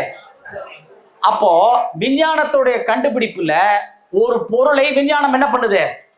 கூழாக்கிடுது. மெய்ஞானத்தோட கண்டுபிடிப்புல அதே இட்லி, இது ஒரு மிக்ஸி, என்ன இந்த மிக்ஸிக்குள்ள போட்டோன்னு என்னவா மாறிடுச்சு? ஜூஸா மாறிடுச்சு. சரிங்களா? விஞ்ஞானம் இத்தோட நின்று போயிடும். இப்போ உள்ளுக்குள்ள போன இந்த ரசம், இட்லி என்கின்ற ரசம் அடுத்தது என்னவா மாறுது? ரத்தமா மாறுது. நீங்க விஞ்ஞானத்துல கண்டுபிடிச்சிங்களே, மிக்சில இருந்து எடுத்தீங்களே ஜூஸ், இட்லி ஜூஸ், இப்ப அதை உங்களால ரத்தமா மாத்த முடியுமா? அவ்வளவுதான். விஞ்ஞானம் அத்தோட நின்று போயிடும். அப்போ எனக்கு உள்ள இருந்துகிட்டு இதை இயக்குற அந்த இறைவன் என்ன பண்றாரு? இந்த உடல், மனம், உயிர், இது 3த்தையும் நான் இயக்கணும்னா எது நல்லா இருக்கணும் ஒரு உடல்ல? Sex vital fluid. நல்லா ஞாபகம் வச்சுங்க. இது நல்லா இருக்கணும். எப்படி இது? குவாலிட்டி அண்ட் குவான்டிட்டி, தரம் மற்றும் எண்ணிக்கை நல்லா இருந்தால்தான் உடல் நன்றாக இருக்கும். உடல் நன்றா இருந்தா தான் மனம் நல்லா இருக்கும். மனம் நல்லா இருந்தா தான் உயிர் நல்லா இருக்கும். புரியுதுங்களா? அப்ப எல்லாத்துக்கும் அடிப்படை எது? இந்த செக்ஸ் வைட்டல் ஃப்ளூயிட் தான். நல்லா ஞாபகம் வச்சுங்க. இந்த செக்ஸ் வைட்டல் ஃப்ளூயிட் தான் அதாவது பரம்பரை பதிவுகள் இந்த செக்ஸ் வைட்டல் ஃப்ளூயிட்ல தான் வந்து இருக்குது அப்படின்னு வேதிக் சயின்ஸு பல்லாயிரம் ஆண்டுகளுக்கு முன்னாடி சொன்னது. விஞ்ஞானம் இதை வந்து ஏற்றுக்கொள்ளவில்லை விஞ்ஞானம். ஆனால் விஞ்ஞானம் இதை எப்ப கண்டுபிடிச்சதுன்னு கேட்டீங்கன்னா, டிசம்பர் மாசம் 2017 வருஷம்தான் விஞ்ஞானம் வேத அறிவியல் சொல்வது உண்மை என்பதை கண்டுபிடித்து ஒரு அறிக்கை விட்டது. ரிவர்ஸ்ல போங்க, இதை பாருங்க. ரிவர்ஸ்ல போங்க. விஞ்ஞானத்தினுடைய ஒரு அறிக்கையை பாருங்க. இன்னொன்று போங்க, இன்னொன்று போங்க. அடுத்தது போங்க. இதை கொஞ்சம் படிங்க பார்க்கலாம். They are contained in the semen. The main difference between sperm and semen is that sperm is the only cellular component of the semen, whereas semen is the liquid carrier of sperms. விந்து அணுக்கள் அதை பத்தி சொல்றாங்க பாருங்க. கடைசியில் என்ன சொல்றாங்க பாருங்க? sperms are microscopic cells. Microscopic cells தான் அதை பார்க்க முடியும். with a haploid nucleus. அதுல வந்து உட்கரு அதுல இருக்கிறது. எப்படி? கண்ணுக்கு தெரியாத ஒவ்வொரு விந்தணுக்களையும் ஒரு உட்கரு இருக்கிறது. சயின்ஸ் இன்னைக்கு சொல்லிட்டு பாருங்க. அந்த கடைசி 2 லைன் தான் முக்கியம். அதுல என்ன படிங்க, எப்ப படிங்க பார்க்கலாம்.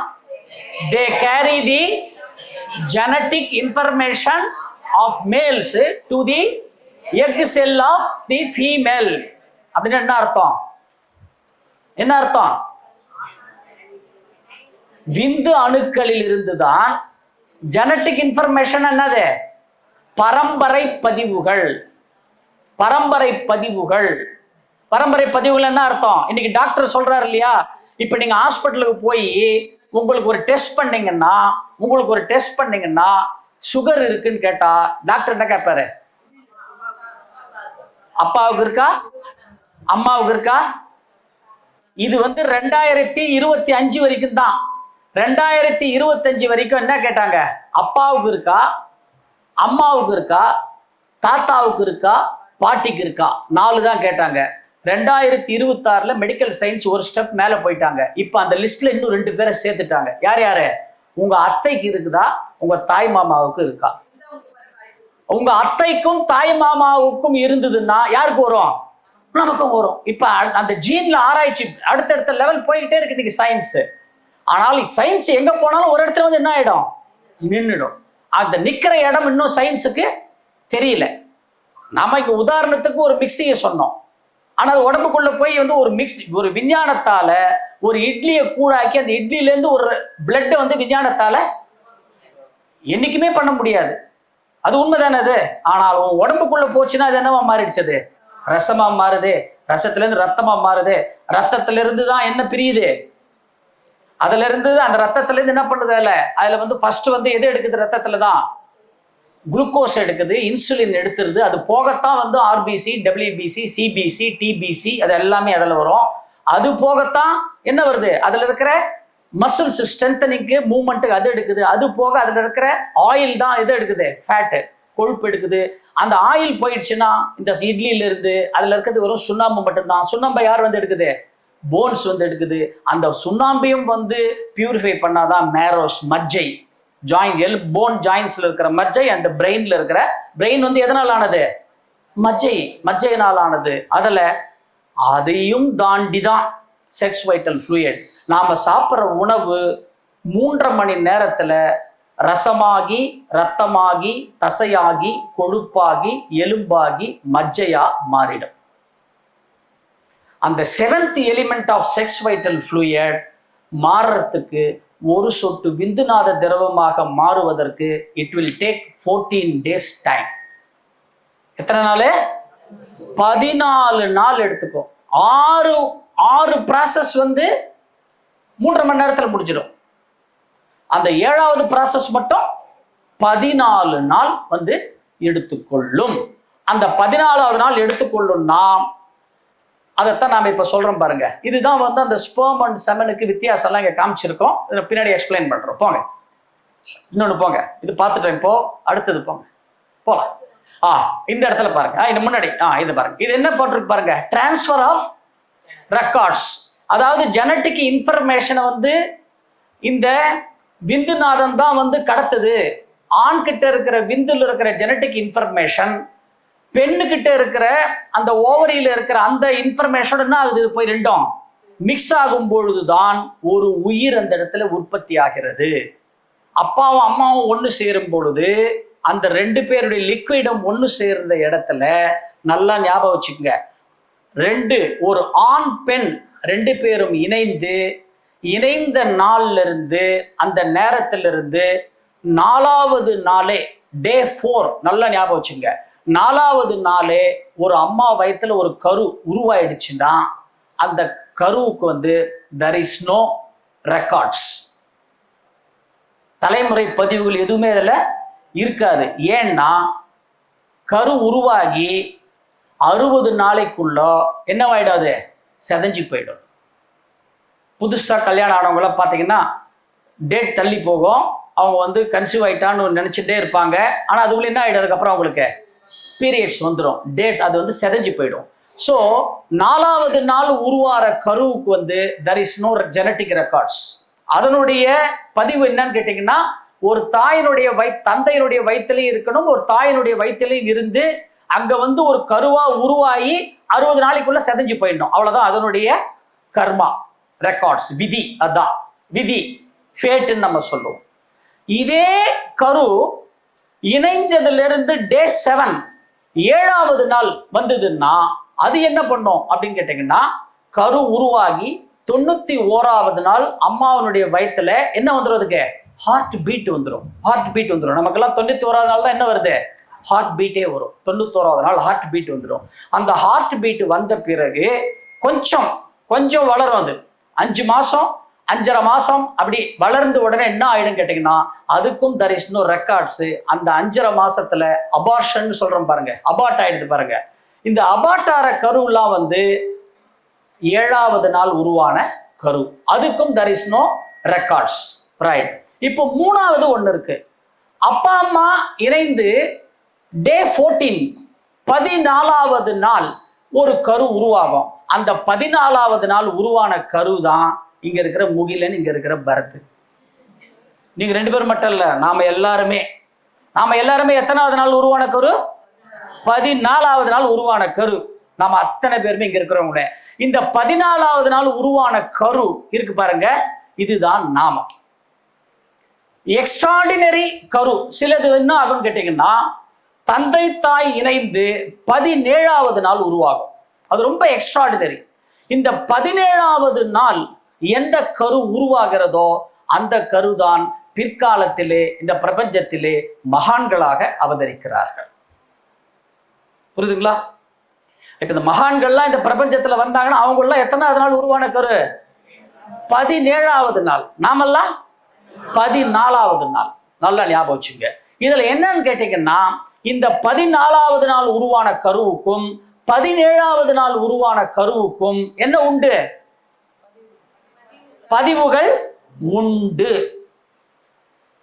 ஆனா நமக்கும் அவங்களுக்கும் என்ன வித்தியாசம் அப்படின்னு கேட்டீங்கன்னா, இந்த செக்ஸ் வைட்டல் ஃப்ளூயிட்ல இருக்கிற ரெக்கார்ட்ஸ்ல நாமெல்லாம் நம்ம பதிவை அப்பப்போ என்ன பண்றோம்? நம்ம அனுபவிக்கிறோம். அப்பப்போ அனுபவிக்கிறோம். நம்ம அன்னன்னைக்கு பல இன்பங்கள் பல துன்பங்கள் நாம அனுபவிச்சுட்டே இருக்கிறோம்.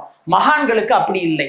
ஏன்னா அவங்க இந்த சமுதாயத்திற்கும் இறைவனுக்கும் தொண்டு செய்வதற்காக பிறந்த கரு. இதெல்லாம் இந்த கருவெல்லாம் என்ன ஆகும் கேட்டீங்கன்னா, வாழும் காலத்திலே அவங்களுக்கு எந்த விதமான துன்பங்களை எல்லாம் என்ன பண்ணாது, அது இறைநிலை கொடுக்காது. இந்த மகான்களே ஒரு நேரம் பிக்ஸ் பண்ணுவாங்க. எப்ப பிக்ஸ் பண்ணுவாங்கன்னு கேட்டீங்கன்னா, அவங்க மெடிடேஷன்ல இருக்கும் பொழுது, ஒரு ஆழ்ந்த சிந்தனையில இருக்கும் பொழுது அவங்க பிக்ஸ் பண்ணுவாங்க. என்ன பிக்ஸ் பண்ணுவாங்க கேட்டீங்கன்னா, நான் இந்த பூமியில பிறந்ததுக்கு உண்டான நோக்கம் என்ன ஆயிடுச்சு, இப்போ ஃபுல்ஃபில் ஆயிடுச்சு, முடிஞ்சு போச்சு.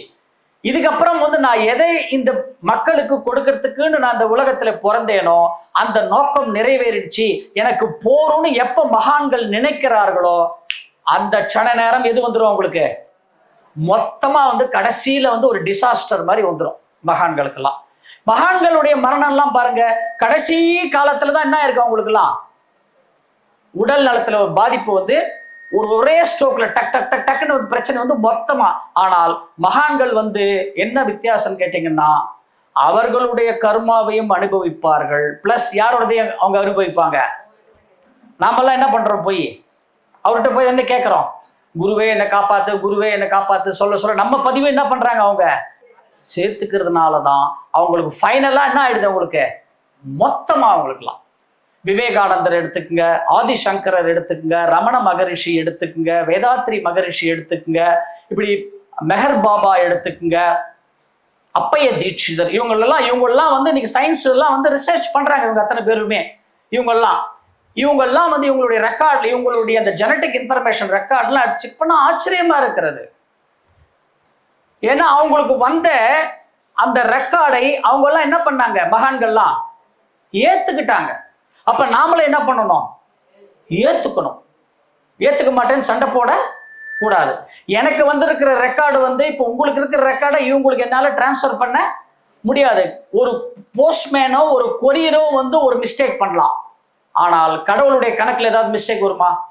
கடவுளுடைய கணக்குல எந்த விதமான மிஸ்டேக்கும் எந்த இடத்துலயும் வரவே வராது.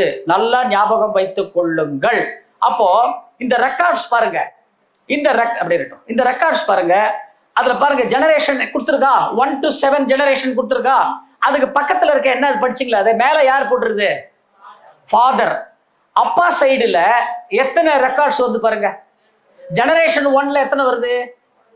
ஜெனரேஷன் 2ல, ஜெனரேஷன் 3ல, ஜெனரேஷன் 4ல, ஜெனரேஷன் 5ல, ஜெனரேஷன் 6ல 35, 21 + 14. அப்போ மொத்தம் சேர்த்து எத்தனை வருது?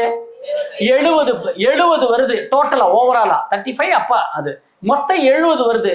ஆனா இந்த 6 ஜெனரேஷன் சேர்த்து அம்மா வழியில எத்தனை வருது பாருங்க. அப்போ அப்பா வழியில தான் ரெக்கார்டு யாருக்கு அதிகமா வரும்? நமக்கு அப்பா வழியில தான் அதிகமா வரும். அம்மா வழியில எத்தனை வரும்? நமக்கு கொஞ்சோண்டு தான் வரும். அம்மா வழியில 14 தான் வரும். அப்பா வழியில எத்தனை வருது? 70 வருது. அதனாலதான் நம்மளெல்லாம் குடும்ப தலைவர்னு சொல்றாங்க. பதிவு அதிகமா கொடுக்கறது யாரு? அப்பா தான். ஆனா அதிகமா பதிவை அப்பா கொடுத்துட்டு இந்த அப்பா அம்மா கிட்ட என்ன கேட்பாரு? என்னத்த புள்ளைய நீ பெத்து வச்சிருக்கிற, என்னத்தை நீ வளர்த்து வச்சிருக்கிற. பழி யார் மேல தூக்கி போடுவாரு? அம்மா மேல தூக்கி போடுவாரு. நீங்க வீட்டுல போய் கேட்க கூடாது. அதெல்லாம் நான் சொல்றதை நீங்க இன்ஃபர்மேஷனை வாங்கிக்கோங்க. இது நம்மளுடைய வேதிக் சயின்ஸ் சொல்றது. இது ஒரு கரு 14வது நாளோ 17வது நாளோ ஒரு கரு தாயினுடைய வயிற்றிலே உருவாகும் பொழுது அப்பாவினுடைய ஜெனரேஷன் வழியாக 70 பதிவுகள் ரெக்கார்ட் ஆகும். அம்மாவினுடைய ஜெனரேஷன் வழியாக இந்த 14 பதிவுகள் ரெக்கார்ட் ஆகும். இதுல ஒரு ஸ்பெஷல் என்னன்னு கேட்டீங்கன்னா, இந்த அம்மாவனுடைய 14, அப்பாவனுடைய 14, இந்த 14 தான் ஃபர்ஸ்ட் வந்து உள்ளுக்குள்ள ரெக்கார்ட் ஆகும் நமக்கு. இந்த 28 ரெக்கார்ட்ஸ் எதை பேஸ் பண்ணி இருக்கு அப்படின்னு கேட்டீங்கன்னா, இந்த அம்மா வயிற்றுல இந்த 14வது நாளோ 17வது நாளோ இந்த கரு உருவாகுது பாருங்க. உருவாகின்ற அந்த க்ஷண நேரம் வரைக்கும் இந்த அம்மா தன்னுடைய அம்மா வயிற்றுல இருந்து பிறந்து வெளியில வந்து அவங்க மதர் ஃபீடிங் தாய்ப்பால் குடித்த நாள் முதல் கொண்டு இந்த அம்மா வயிற்றுல கரு உருவான நேரம் வரைக்கும் அவங்க என்னென்னலாம் உணவு வகைகள் சாப்பிட்டாங்களோ, சாத்வீக உணவு, ரஜோகுண உணவு, தாமச குண உணவு, 3 வகையான உணவுகள் அம்மா எடுக்கிறாங்க இல்லையா, அந்த உணவின் மூலமாக வருகின்ற ரெக்கார்ட்ஸ் தான் யார் கொடுப்பாங்க? அம்மா கொடுப்பாங்க. அப்பாவும் அதே மாதிரி 14 கொடுப்பாரு. அதுக்கப்புறம் மிச்சம் இருக்கிற 56 ரெக்கார்ட்ஸ் ஃபுல் அண்ட் ஃபுல் யார் கொடுக்கறது? அப்பா அண்ட் அப்பா ஜெனரேஷன்ல. அதுல பாருங்க, குறிப்பா பாருங்க, 3 தலைமுறை பாருங்க. அப்பா தாங்க பாருங்க, 15, 10, 6 இந்த 3 தலைமுறையில் தான் அதிகமா இருக்கு, அதிகமா ரெக்கார்ட்ஸ் இருக்கு நமக்கு முன்னாடி. அதனால தான் சொன்னோம் 3 தலைமுறை பேரை நம்ம என்ன பண்ணணும், தெரிஞ்சு வச்சுக்கணும்னு சொன்னது இதுக்கோசரம் தான். அவங்க பதிவுலாம் யார்கிட்ட இருக்கு? இப்போ யார்கிட்ட இருக்கு? நம்ம கிட்ட இருக்கு அவங்க பதிவுலாம். அப்போ அவங்க பேரை தெரிஞ்சு வச்சுக்கிட்டு அவங்களையும் நம்மள ஒரு வணங்கும் பொழுது அந்த பதிவு நமக்கு என்ன ஆகும்? நமக்கு அது வந்து அவங்க எல்லாம் வந்து காந்த துகள்களாக இந்த யூனிவர்ஸ்ல இருக்கும் பொழுது அவங்க நமக்கு என்ன பண்ணுவாங்க? ஒரு பிளெஸிங்ஸ் நமக்கு பண்ணுவாங்க. அதனாலதான் இதை சொன்னது. ரைட். இப்போ இந்த உணவின் மூலமாக வருகின்ற பதிவுகள் எப்படி அப்படின்னு கேட்டீங்கன்னா, இப்படி சொன்னா உங்களுக்கு புரியாது. ஒரு உதாரணத்தை இப்ப சொல்றேன். இப்போ நான் வந்து ஒரு நண்பர் வீட்டுக்கு போறேன், என் நண்பரை பார்க்கறதுக்கு போறேன். அவங்க வீட்டில் அவங்க பேரன் உட்காந்து டிஃபன் சாப்பிட்டுட்டு இருக்கார். நான் அவரையே பார்க்குறேன், அந்த பையனையே அவங்க பேரனையே பார்த்துட்டு இருக்கிறேன்.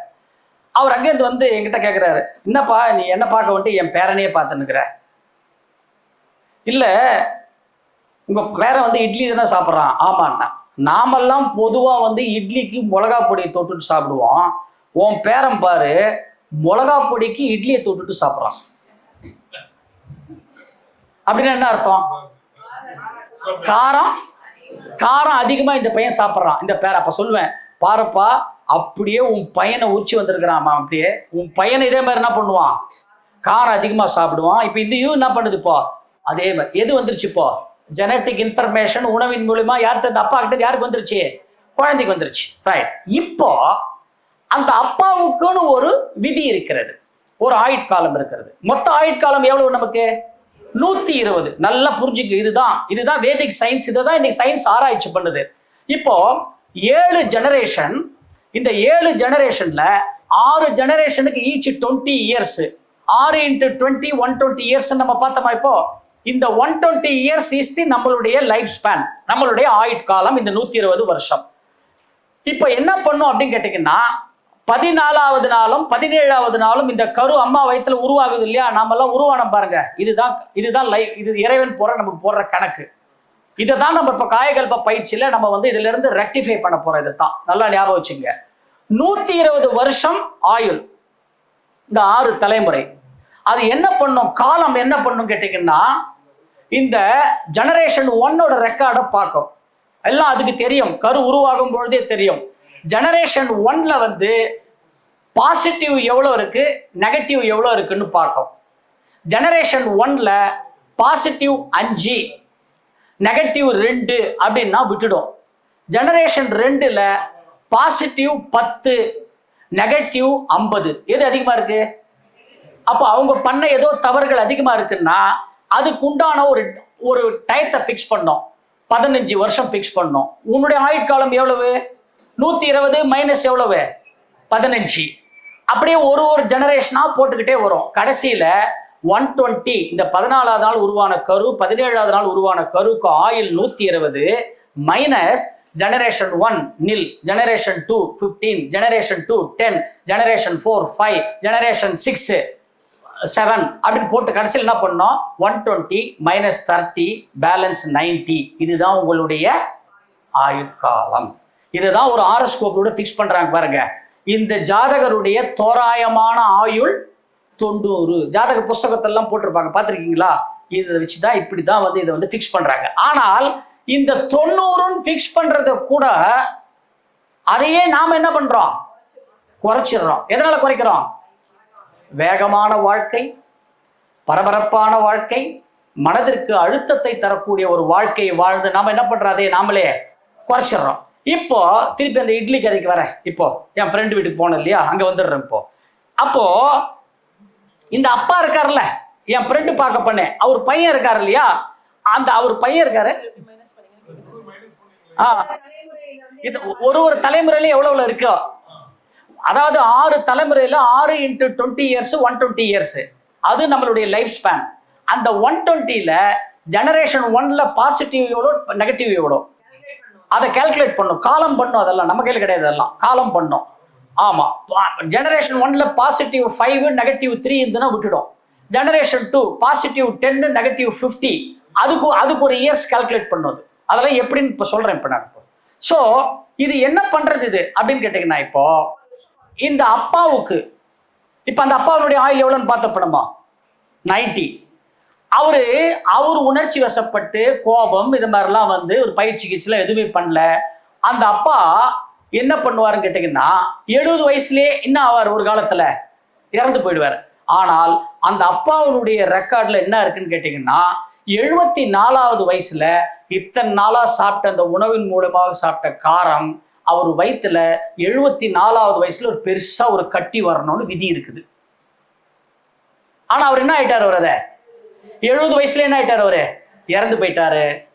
அந்த கட்டி டிரான்ஸ்பர் டு ஹூம், இந்த பேரனுக்கு வந்துடும். இப்படித்தான் உணவின் வழியாக நமக்கு எல்லாமே என்ன ஆகும். இதுல வந்து ஒரு பாசிட்டிவும் வரும், ஒரு நல்லதும் இருக்கும், மற்றதும் இருக்கும். அது எது இருக்குன்னு நமக்கு வந்து அது தெரியாது, எது இருக்குன்னு நம்மளால அதை வந்து கண்டுபிடிக்க முடியாது. நல்லா ஞாபகம் வச்சுங்க. ஆனால் இதை இறைவன் எப்படி கால்குலேட் பண்றான் இதை அப்படின்னு கேட்டீங்கன்னா, இப்ப நாம வந்து வயசை பத்தி பேசிக்கிட்டு இருக்கிறோம் இங்க, நல்லா ஞாபகம் வச்சுங்க, வயசை பத்தி பேசிக்கிட்டு இருக்கிறோம். ஆனால் இறைவனுடைய கணக்கு எப்படின்னு கேட்டீங்கன்னா, பேஸ்ட் ஆன் அவர் பிரீத்.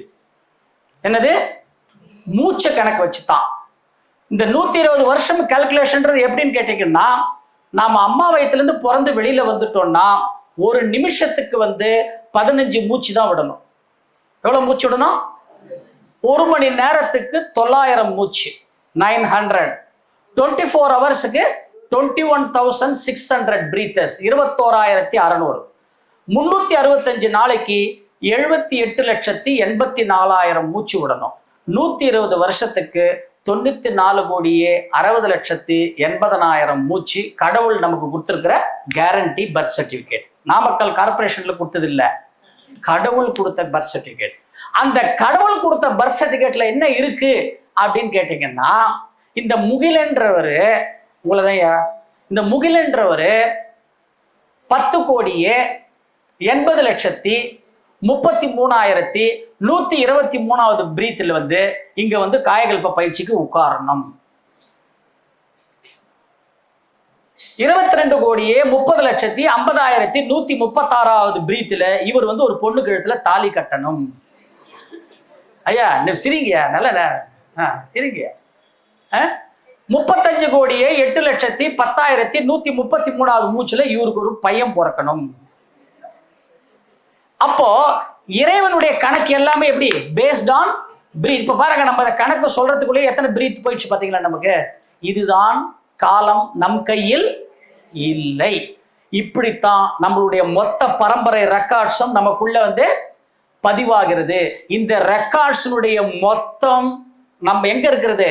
இந்த SVF tank, sex vital fluid tank, அதுல தான் வந்து அத்தனையும் ஜெனட்டிக் சென்டர், கரு மையம், பிளாக் பாக்ஸ் ஆஃப் அவர் பாடி, அந்த இடத்துல தான் அத்தனையும் ரெக்கார்டும் இருக்கு.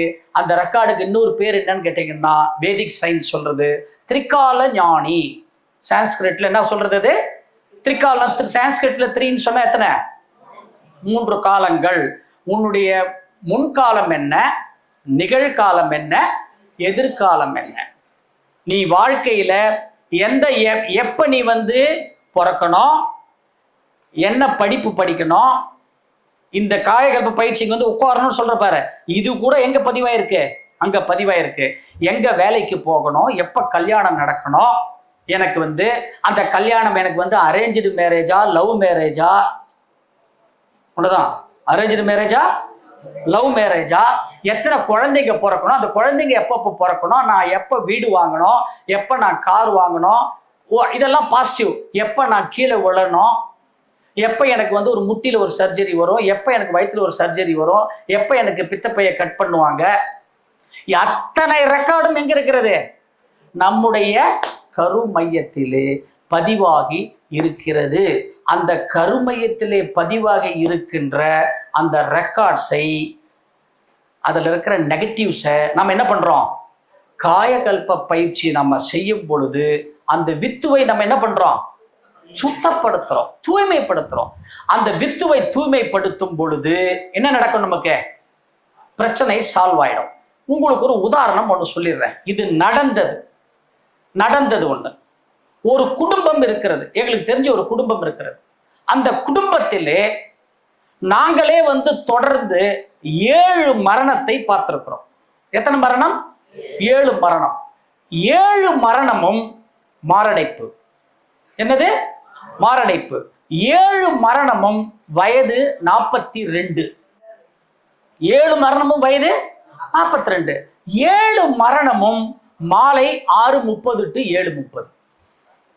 இது ஒரு ஃபேமிலி, ஒரே ஃபேமிலியில் 42வது வயசு, சாயந்தரம் 6:30 to 7:30 ஹார்ட் அட்டாக். இது ஒரே ஃபேமிலியில் கன்சிக்யூட்டிவாக வந்து நடந்தது. ஆச்சரியமா இருந்தது. ஒரு 2 பேர் இருக்காங்க அந்த குடும்பத்தில். அதில் 2 பேருமே வந்து they are running on own கம்பெனியை முடிச்சுட்டு வெளியில் வர்றாங்க. கம்பெனி முடிச்சுட்டு வெளில வரும் பொழுது அண்ணன் தம்பி கார் ஓட்டுறாரு, அண்ணன் பின்னாடி உட்கார்றாரு. செக்யூரிட்டி கேட்டுக்கு வந்ததுக்கப்புறம் அண்ணன் என்ன சொல்றாருன்னா, அண்ணன் தான் ஓட்டுறாரு. அண்ணன் என்ன சொல்றாரு, எனக்கு டயர்டாக இருக்கு, நான் ரெஸ்ட் எடுத்து, நீ காரை ஓட்டுன்றாரு தம்பிக்கிட்ட. தம்பி டிரைவர் சீட்டுக்கு வந்துட்டு அண்ணன் பின் சீட்டில் படுத்துட்டு வர்றாரு. 20 கிலோமீட்டர்ஸ் டிராவல். வீட்டுக்கு வந்துட்டு காரை ஆஃப் பண்ணிட்டு அண்ணனை எழுப்புறாரு. டெட்டு. அன்னைக்கு அண்ணனுக்கு வயசு வந்து 42. மணி சாயந்தரம் 7. இது 8வது டெத்து. நல்லா நடந்தது. இது 8வது டெத்து. அதுக்கப்புறம் அடுத்த நாள் மார்னிங் நானும் மேடம் போனோம், விசாரித்தோம். அப்புறம் அந்த பெண்ணுக்கிட்ட சொன்னோம், இன்னொரு பெண் இருக்கு அவங்ககிட்ட, என்னம்மா அவங்க குடும்பத்தில் கண்டினியூவாக இப்படி வந்து வருது, நீங்கள் ஒருத்தரும் கேர் எடுக்க மாட்டேங்கிறீங்களே, நம்ம பகுதியில் இப்படி யோகாலாம் நடக்குது, உங்களுக்கு தெரியும் இல்லையா? ஏன்னா வழியில் பார்த்தா கூட அண்ணா வணக்கம்னான்னு சொல்கிறீங்களே. இப்போது அடுத்தது இருக்கிறது உன்னுடைய புருஷன் மட்டும்தான். அது இருக்கிறது மனசில் பட்டது நம்ம என்ன பண்ணுறோம்? நல்லதுன்னு நாம் சொல்கிறோம். அதனால் வந்து உன் புருஷனையாவது காப்பாற்றிக்கமா, அது 8வது மரணம் உன் குடும்பத்தில் நடக்குது, பார்த்துக்குங்க, அப்புறம் ஒரு நாள் மன்றத்துக்கு வாங்க அப்படின்னு சொன்னோம். ஒரு 3 வீக்ஸ் கழிச்சு ஹஸ்பண்ட் ஒய்ஃபாக வந்தாங்க. எல்லாத்தையும் அவங்களுக்கு இதெல்லாம் காயகல்பம் இதெல்லாம் எக்ஸ்பிளைன் பண்ணோம். அவங்க என்ன பண்ணாங்க, உடனே வந்து நம்ம மன்றத்தில் என்ன பண்ணாங்க, ஃபவுண்டேஷன் கோர்ஸ் சேர்ந்தாங்க. அப்புறம் அப்படியே வந்து அகத்தாய்வு பயிற்சி, பிரம்மஞான பயிற்சி, அருள்நிதியர் பயிற்சி, அடுத்தடுத்த ஆழியார் வரைக்கும் என்ன பண்ணிட்டு அவங்கள கூட்டு போயிட்டு வந்துட்டு ஸ்ட்ரிக்டாக சொன்னோம், இங்கே பாரப்பா, நீ போடுற முயற்சியை விட உன்னுடைய பதிவுகள் எப்படி இருக்கும், கர்மா ரொம்ப ஸ்ட்ராங்காக இருக்கும். ஒரு சாப்பாடை விட்டாலும் ஒரு நாள் பட்டினி இருந்தாலும் பரவாயில்ல, ஒரு நாள் கூட பயிற்சியை விடக்கூடாது அப்படின்னு சொன்னோம். ஏன்னா மகரிஷி சொல்றது என்னன்னு கேட்டீங்கன்னா, காயகல்ப பயிற்சி உடற்பயிற்சியை நீ செய்யும் பொழுது உன்னுடைய கர்மவினை நோய்கள் கூட அகலும் அப்படின்னு சொன்னார். திருமூலருடைய கிரந்த சாஸ்திரத்திலே காயகல்ப பயிற்சியை ஒருவர் இந்த காயகல்ப பயிற்சியை செய்யும் பொழுது இதே கர்ம நோய் கண்ணுக்கு தெரியாமல் போகும் திருமந்திரத்திலே சொல்றார். அவங்க சொன்னதெல்லாம் நாம வந்து ஒரு பெருசா எடுத்துக்கல, திருமூலர் சொன்னதையும் எடுத்துக்கல, வேதாத்ரி மகரிஷி சொன்னதையும் எடுத்துக்கல நாம. ஆனால் என்ன நடந்தது தெரியுமா? இப்ப இந்த குடும்பத்துல ஒருத்தர் இருக்காரு பாருங்க, அவரு நம்ம மன்றத்துல வந்து பயிற்சி எடுக்கும் பொழுது வயது 31. எத்தனை வயசு? 31. இன்னைக்கு விஞ்ஞானம் என்ன பண்ணித்து? இன்னைக்கு விஞ்ஞானம் சொல்றதுக்கு முன்னாடி நான் சொல்றதெல்லாம் நடந்தது சொல்றேன். இன்னைக்கு விஞ்ஞானம் என்ன சொல்கிறதுன்னு கேட்டீங்கன்னா, இன்னைக்கு கண்டுபிடிச்சிருக்காங்க, எவர் ஒருவர் தொடர்ந்து, நல்லா ஞாபகம் வச்சுங்க, இந்த தொடர்ந்து இந்த வார்த்தை என்ன பண்ணணுமா, அண்டர்லைன் பண்ணணும். இன்னைக்கு காயகல்ப பயிற்சி பண்ணிட்டு அதோட 10 வருஷம் கழிச்சு நான் பண்ணிட்டேன்னு கேட்கக்கூடாது. தொடர்ந்து எவர் ஒருவர் உடற்பயிற்சி காயகல்ப பயிற்சி பிராணாயாம பயிற்சியை தொடர்ந்து செய்கிறார்களோ, ஒரு நாள் 2 நாள் விட்டா பரவாயில்ல, அது டியூன் ஆயிடும் பாடி, அது ஒன்றும் பிரச்சனை இல்லை, தொடர்ந்து செய்கிறார்களோ 9 வருடங்கள் தொடர்ந்து செய்தால், எத்தனை வருஷம்? 9 வருஷங்கள் தொடர்ந்து செய்தால், நீங்க வீட்டுக்கு போன உடனே போயிட்டு நீங்க கூகுள்ல போய் சர்ச் பண்ணோம், டெலோமியர்ஸ் இருக்கும். என்னது டெலோமியர்ஸ் அப்படின்னு நீங்க கூகுள்ல போய் சர்ச் பண்ணுங்க, எல்லாரும் படிச்சுங்க. TELEMERE டெலோமியர்ஸ் அப்படின்னு போடுங்க, கூகுள்ல போடுங்க. என்ன வரும் அதுல? The end cap of the chromosome அப்படின்னு வரும். அதை பத்தி படிங்க, இன்ஃபர்மேஷன் கொட்டும். அதுதான் இந்த காயகல்பம், ஞாபகம் வச்சுக்க. இந்த விஞ்ஞானம் இன்னைக்கு என்ன சொல்கிறதுன்னு கேட்டீங்கன்னா, தொடர்ந்து 9 வருடங்கள் ஒருவர் பயிற்சி செய்தால் அந்த டெலோமியரினுடைய அந்த முடிவு வால் பகுதி 1 மில்லிமீட்டர் வளர்கிறது. எவ்வளவு மில்லிமீட்டர்? 1 மில்லிமீட்டர் வளர்கிறது. அப்படி 1 மில்லிமீட்டர் வால் பகுதி வளர்ந்ததுன்னா என்ன நடக்கும் அப்படின்னு கேட்டீங்கன்னா, இன்னைக்கு மெடிக்கல் சயின்ஸ் என்ன சொல்லுதுன்னு கேட்டீங்கன்னா, அந்த end cap of the chromosome telomere வளரும் பொழுது மனிதனுடைய ஆயுள் 10 வருடம் கூடுகிறது. இன்னைக்கு சயின்ஸ் சொல்றது. இன்னைக்கு இப்போ அங்க நடந்ததுக்கு வருவோம். இப்போ அவர் எத்தனை வயசுல வந்தார் பயிற்சிக்கு? 31. இன்னைக்கு அவருக்கு வயசு 52, உயிரோடு இருக்கிறார். இன்னைக்கு வயசு எத்தனை அவருக்கு? 52, உயிரோடு இருக்கிறார். அப்போ அவர் என்ன பண்ணிருக்கிறார்? அப்போ விதியை என்ன பண்ணார் அவரு? மதியால விதியை என்ன பண்ணார் அவரு? வென்றார். அதனாலதான் சொல்றேன், விதியை மதியால் வெல்லும் ஒரு பயிற்சி. என்ன பயிற்சி? இதுக்குத்தான் இத்தனையும் நம்ம சொல்றோம். ஆனால் என்ன நடந்தது தெரியுமா? 42வது வயசுல அவருக்கும் ஹார்ட் அட்டாக்கு அதே 7 மணிக்கு வந்தது. ஏன்னா உள்ளுக்குள்ள என்ன இருக்குது? ஒரு பதிவு இருக்கிறது. ஆனால் அந்த பதிவுக்கு மேல 10 வருஷமா என்ன போட்டார் அவரு? அதுக்கு மேல ஒரு பிராயச்சித்தம், மேல் பதிவு என்ன பண்ணார் அவரு? ஒரு பயிற்சியை போட்டதுனால. ஆனா உள்ளுக்குள்ள இருக்கிற அக்கௌண்ட் என்ன பண்ணணும்? அது கிளியர் பண்ணணும் இல்லையா? ஒரு ஹார்ட் அட்டாக் வந்தது, ஒரு மைல்டு அட்டாக்கு, ஆன்ஜியோ பண்ணாங்க, டேப்லெட்லயே மெயின்டைன் பண்ணி 1 வருஷம் டேப்லெட் எடுங்க, அதோட போருன்ட்டாங்க. அதோட அதையும் ஸ்டாப் பண்ணியாச்சு. இன்னைக்கு is perfectly well, is doing everyday exercise. எங்க பார்த்தாலும் அப்படி கையெடுத்து கும்பிடுவார். ஆமா, வாழ்க வளமுடன் சொல்லுவார். அப்ப சொல்லுங்க பார்க்கலாம், ஒரு விதியையே, அதுதான் சொன்னது, ஜெனட்டிக்கா வர கருமையத்தில் இருக்கின்ற பதிவுகளை கூட காயகல்ப பயிற்சி என்ன பண்ணோம்? மாற்றிடும். புரியுதுங்களா? அப்ப காயகல்ப பயிற்சி நம்ம இன்னைக்கு கத்துக்கிட்டோம்னா நாளையில இருந்து நம்ம இன்னைக்கு சாயங்காலத்துல இருந்து செய்யணுமா வேண்டாமாங்க? நல்லா சத்தமா சொல்லுங்க. செய்ய வேண்டும். வைராக்கியமா எடுத்துக்கணும். புரியுதுங்களா? அப்போ இந்த செக்ஸ் வைட்டல் ஃப்ளூயிட் இருக்கு பாருங்க, இந்த செக்ஸ் வைட்டல் ஃப்ளூயிட் தான் இப்ப அதை பத்தி என்னன்னு சொல்றேன் பாருங்கல்ல. வாங்க அது போயிருங்க. நெக்ஸ்ட் இதுதான் ஒரு வருஷம் முன்னாடி போங்க.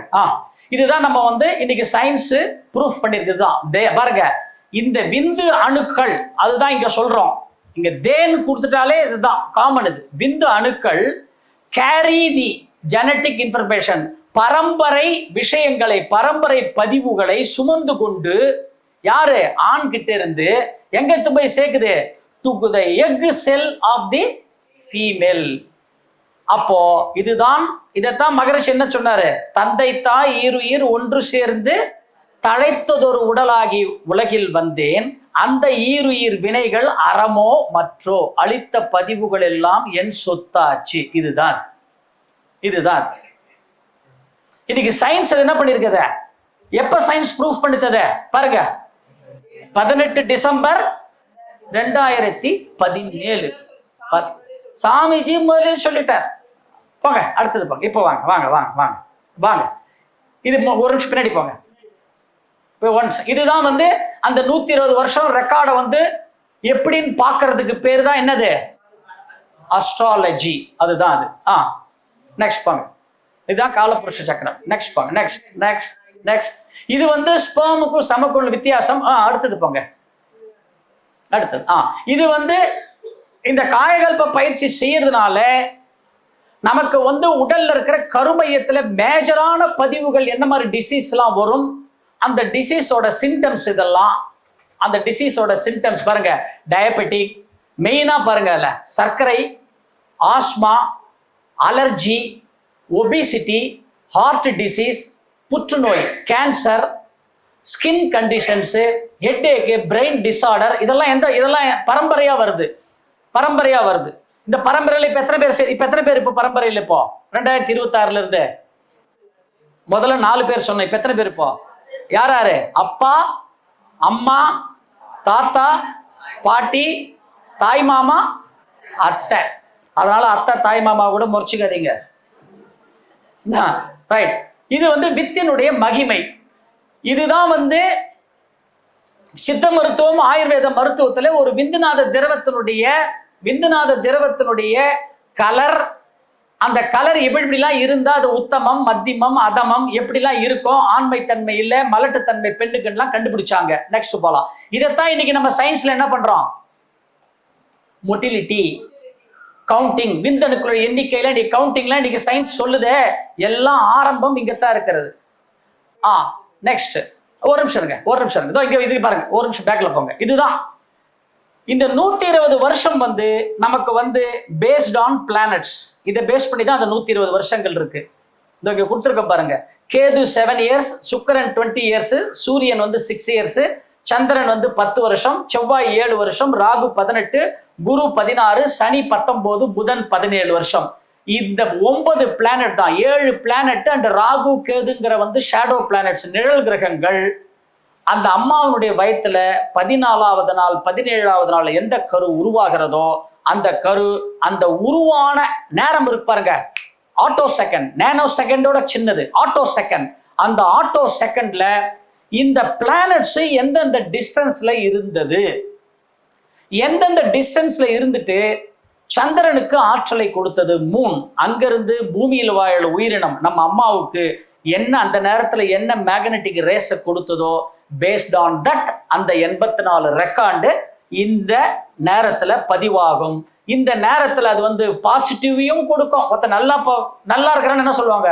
அவனுக்கு சுக்கிர தசப்பா, நல்லா இருக்கிறான்பா அப்படின்னு சொல்லுவாங்க. அவனுக்கு என்ன பண்ணும்? சுக்கிரனப்போ நல்லா இருக்கும்.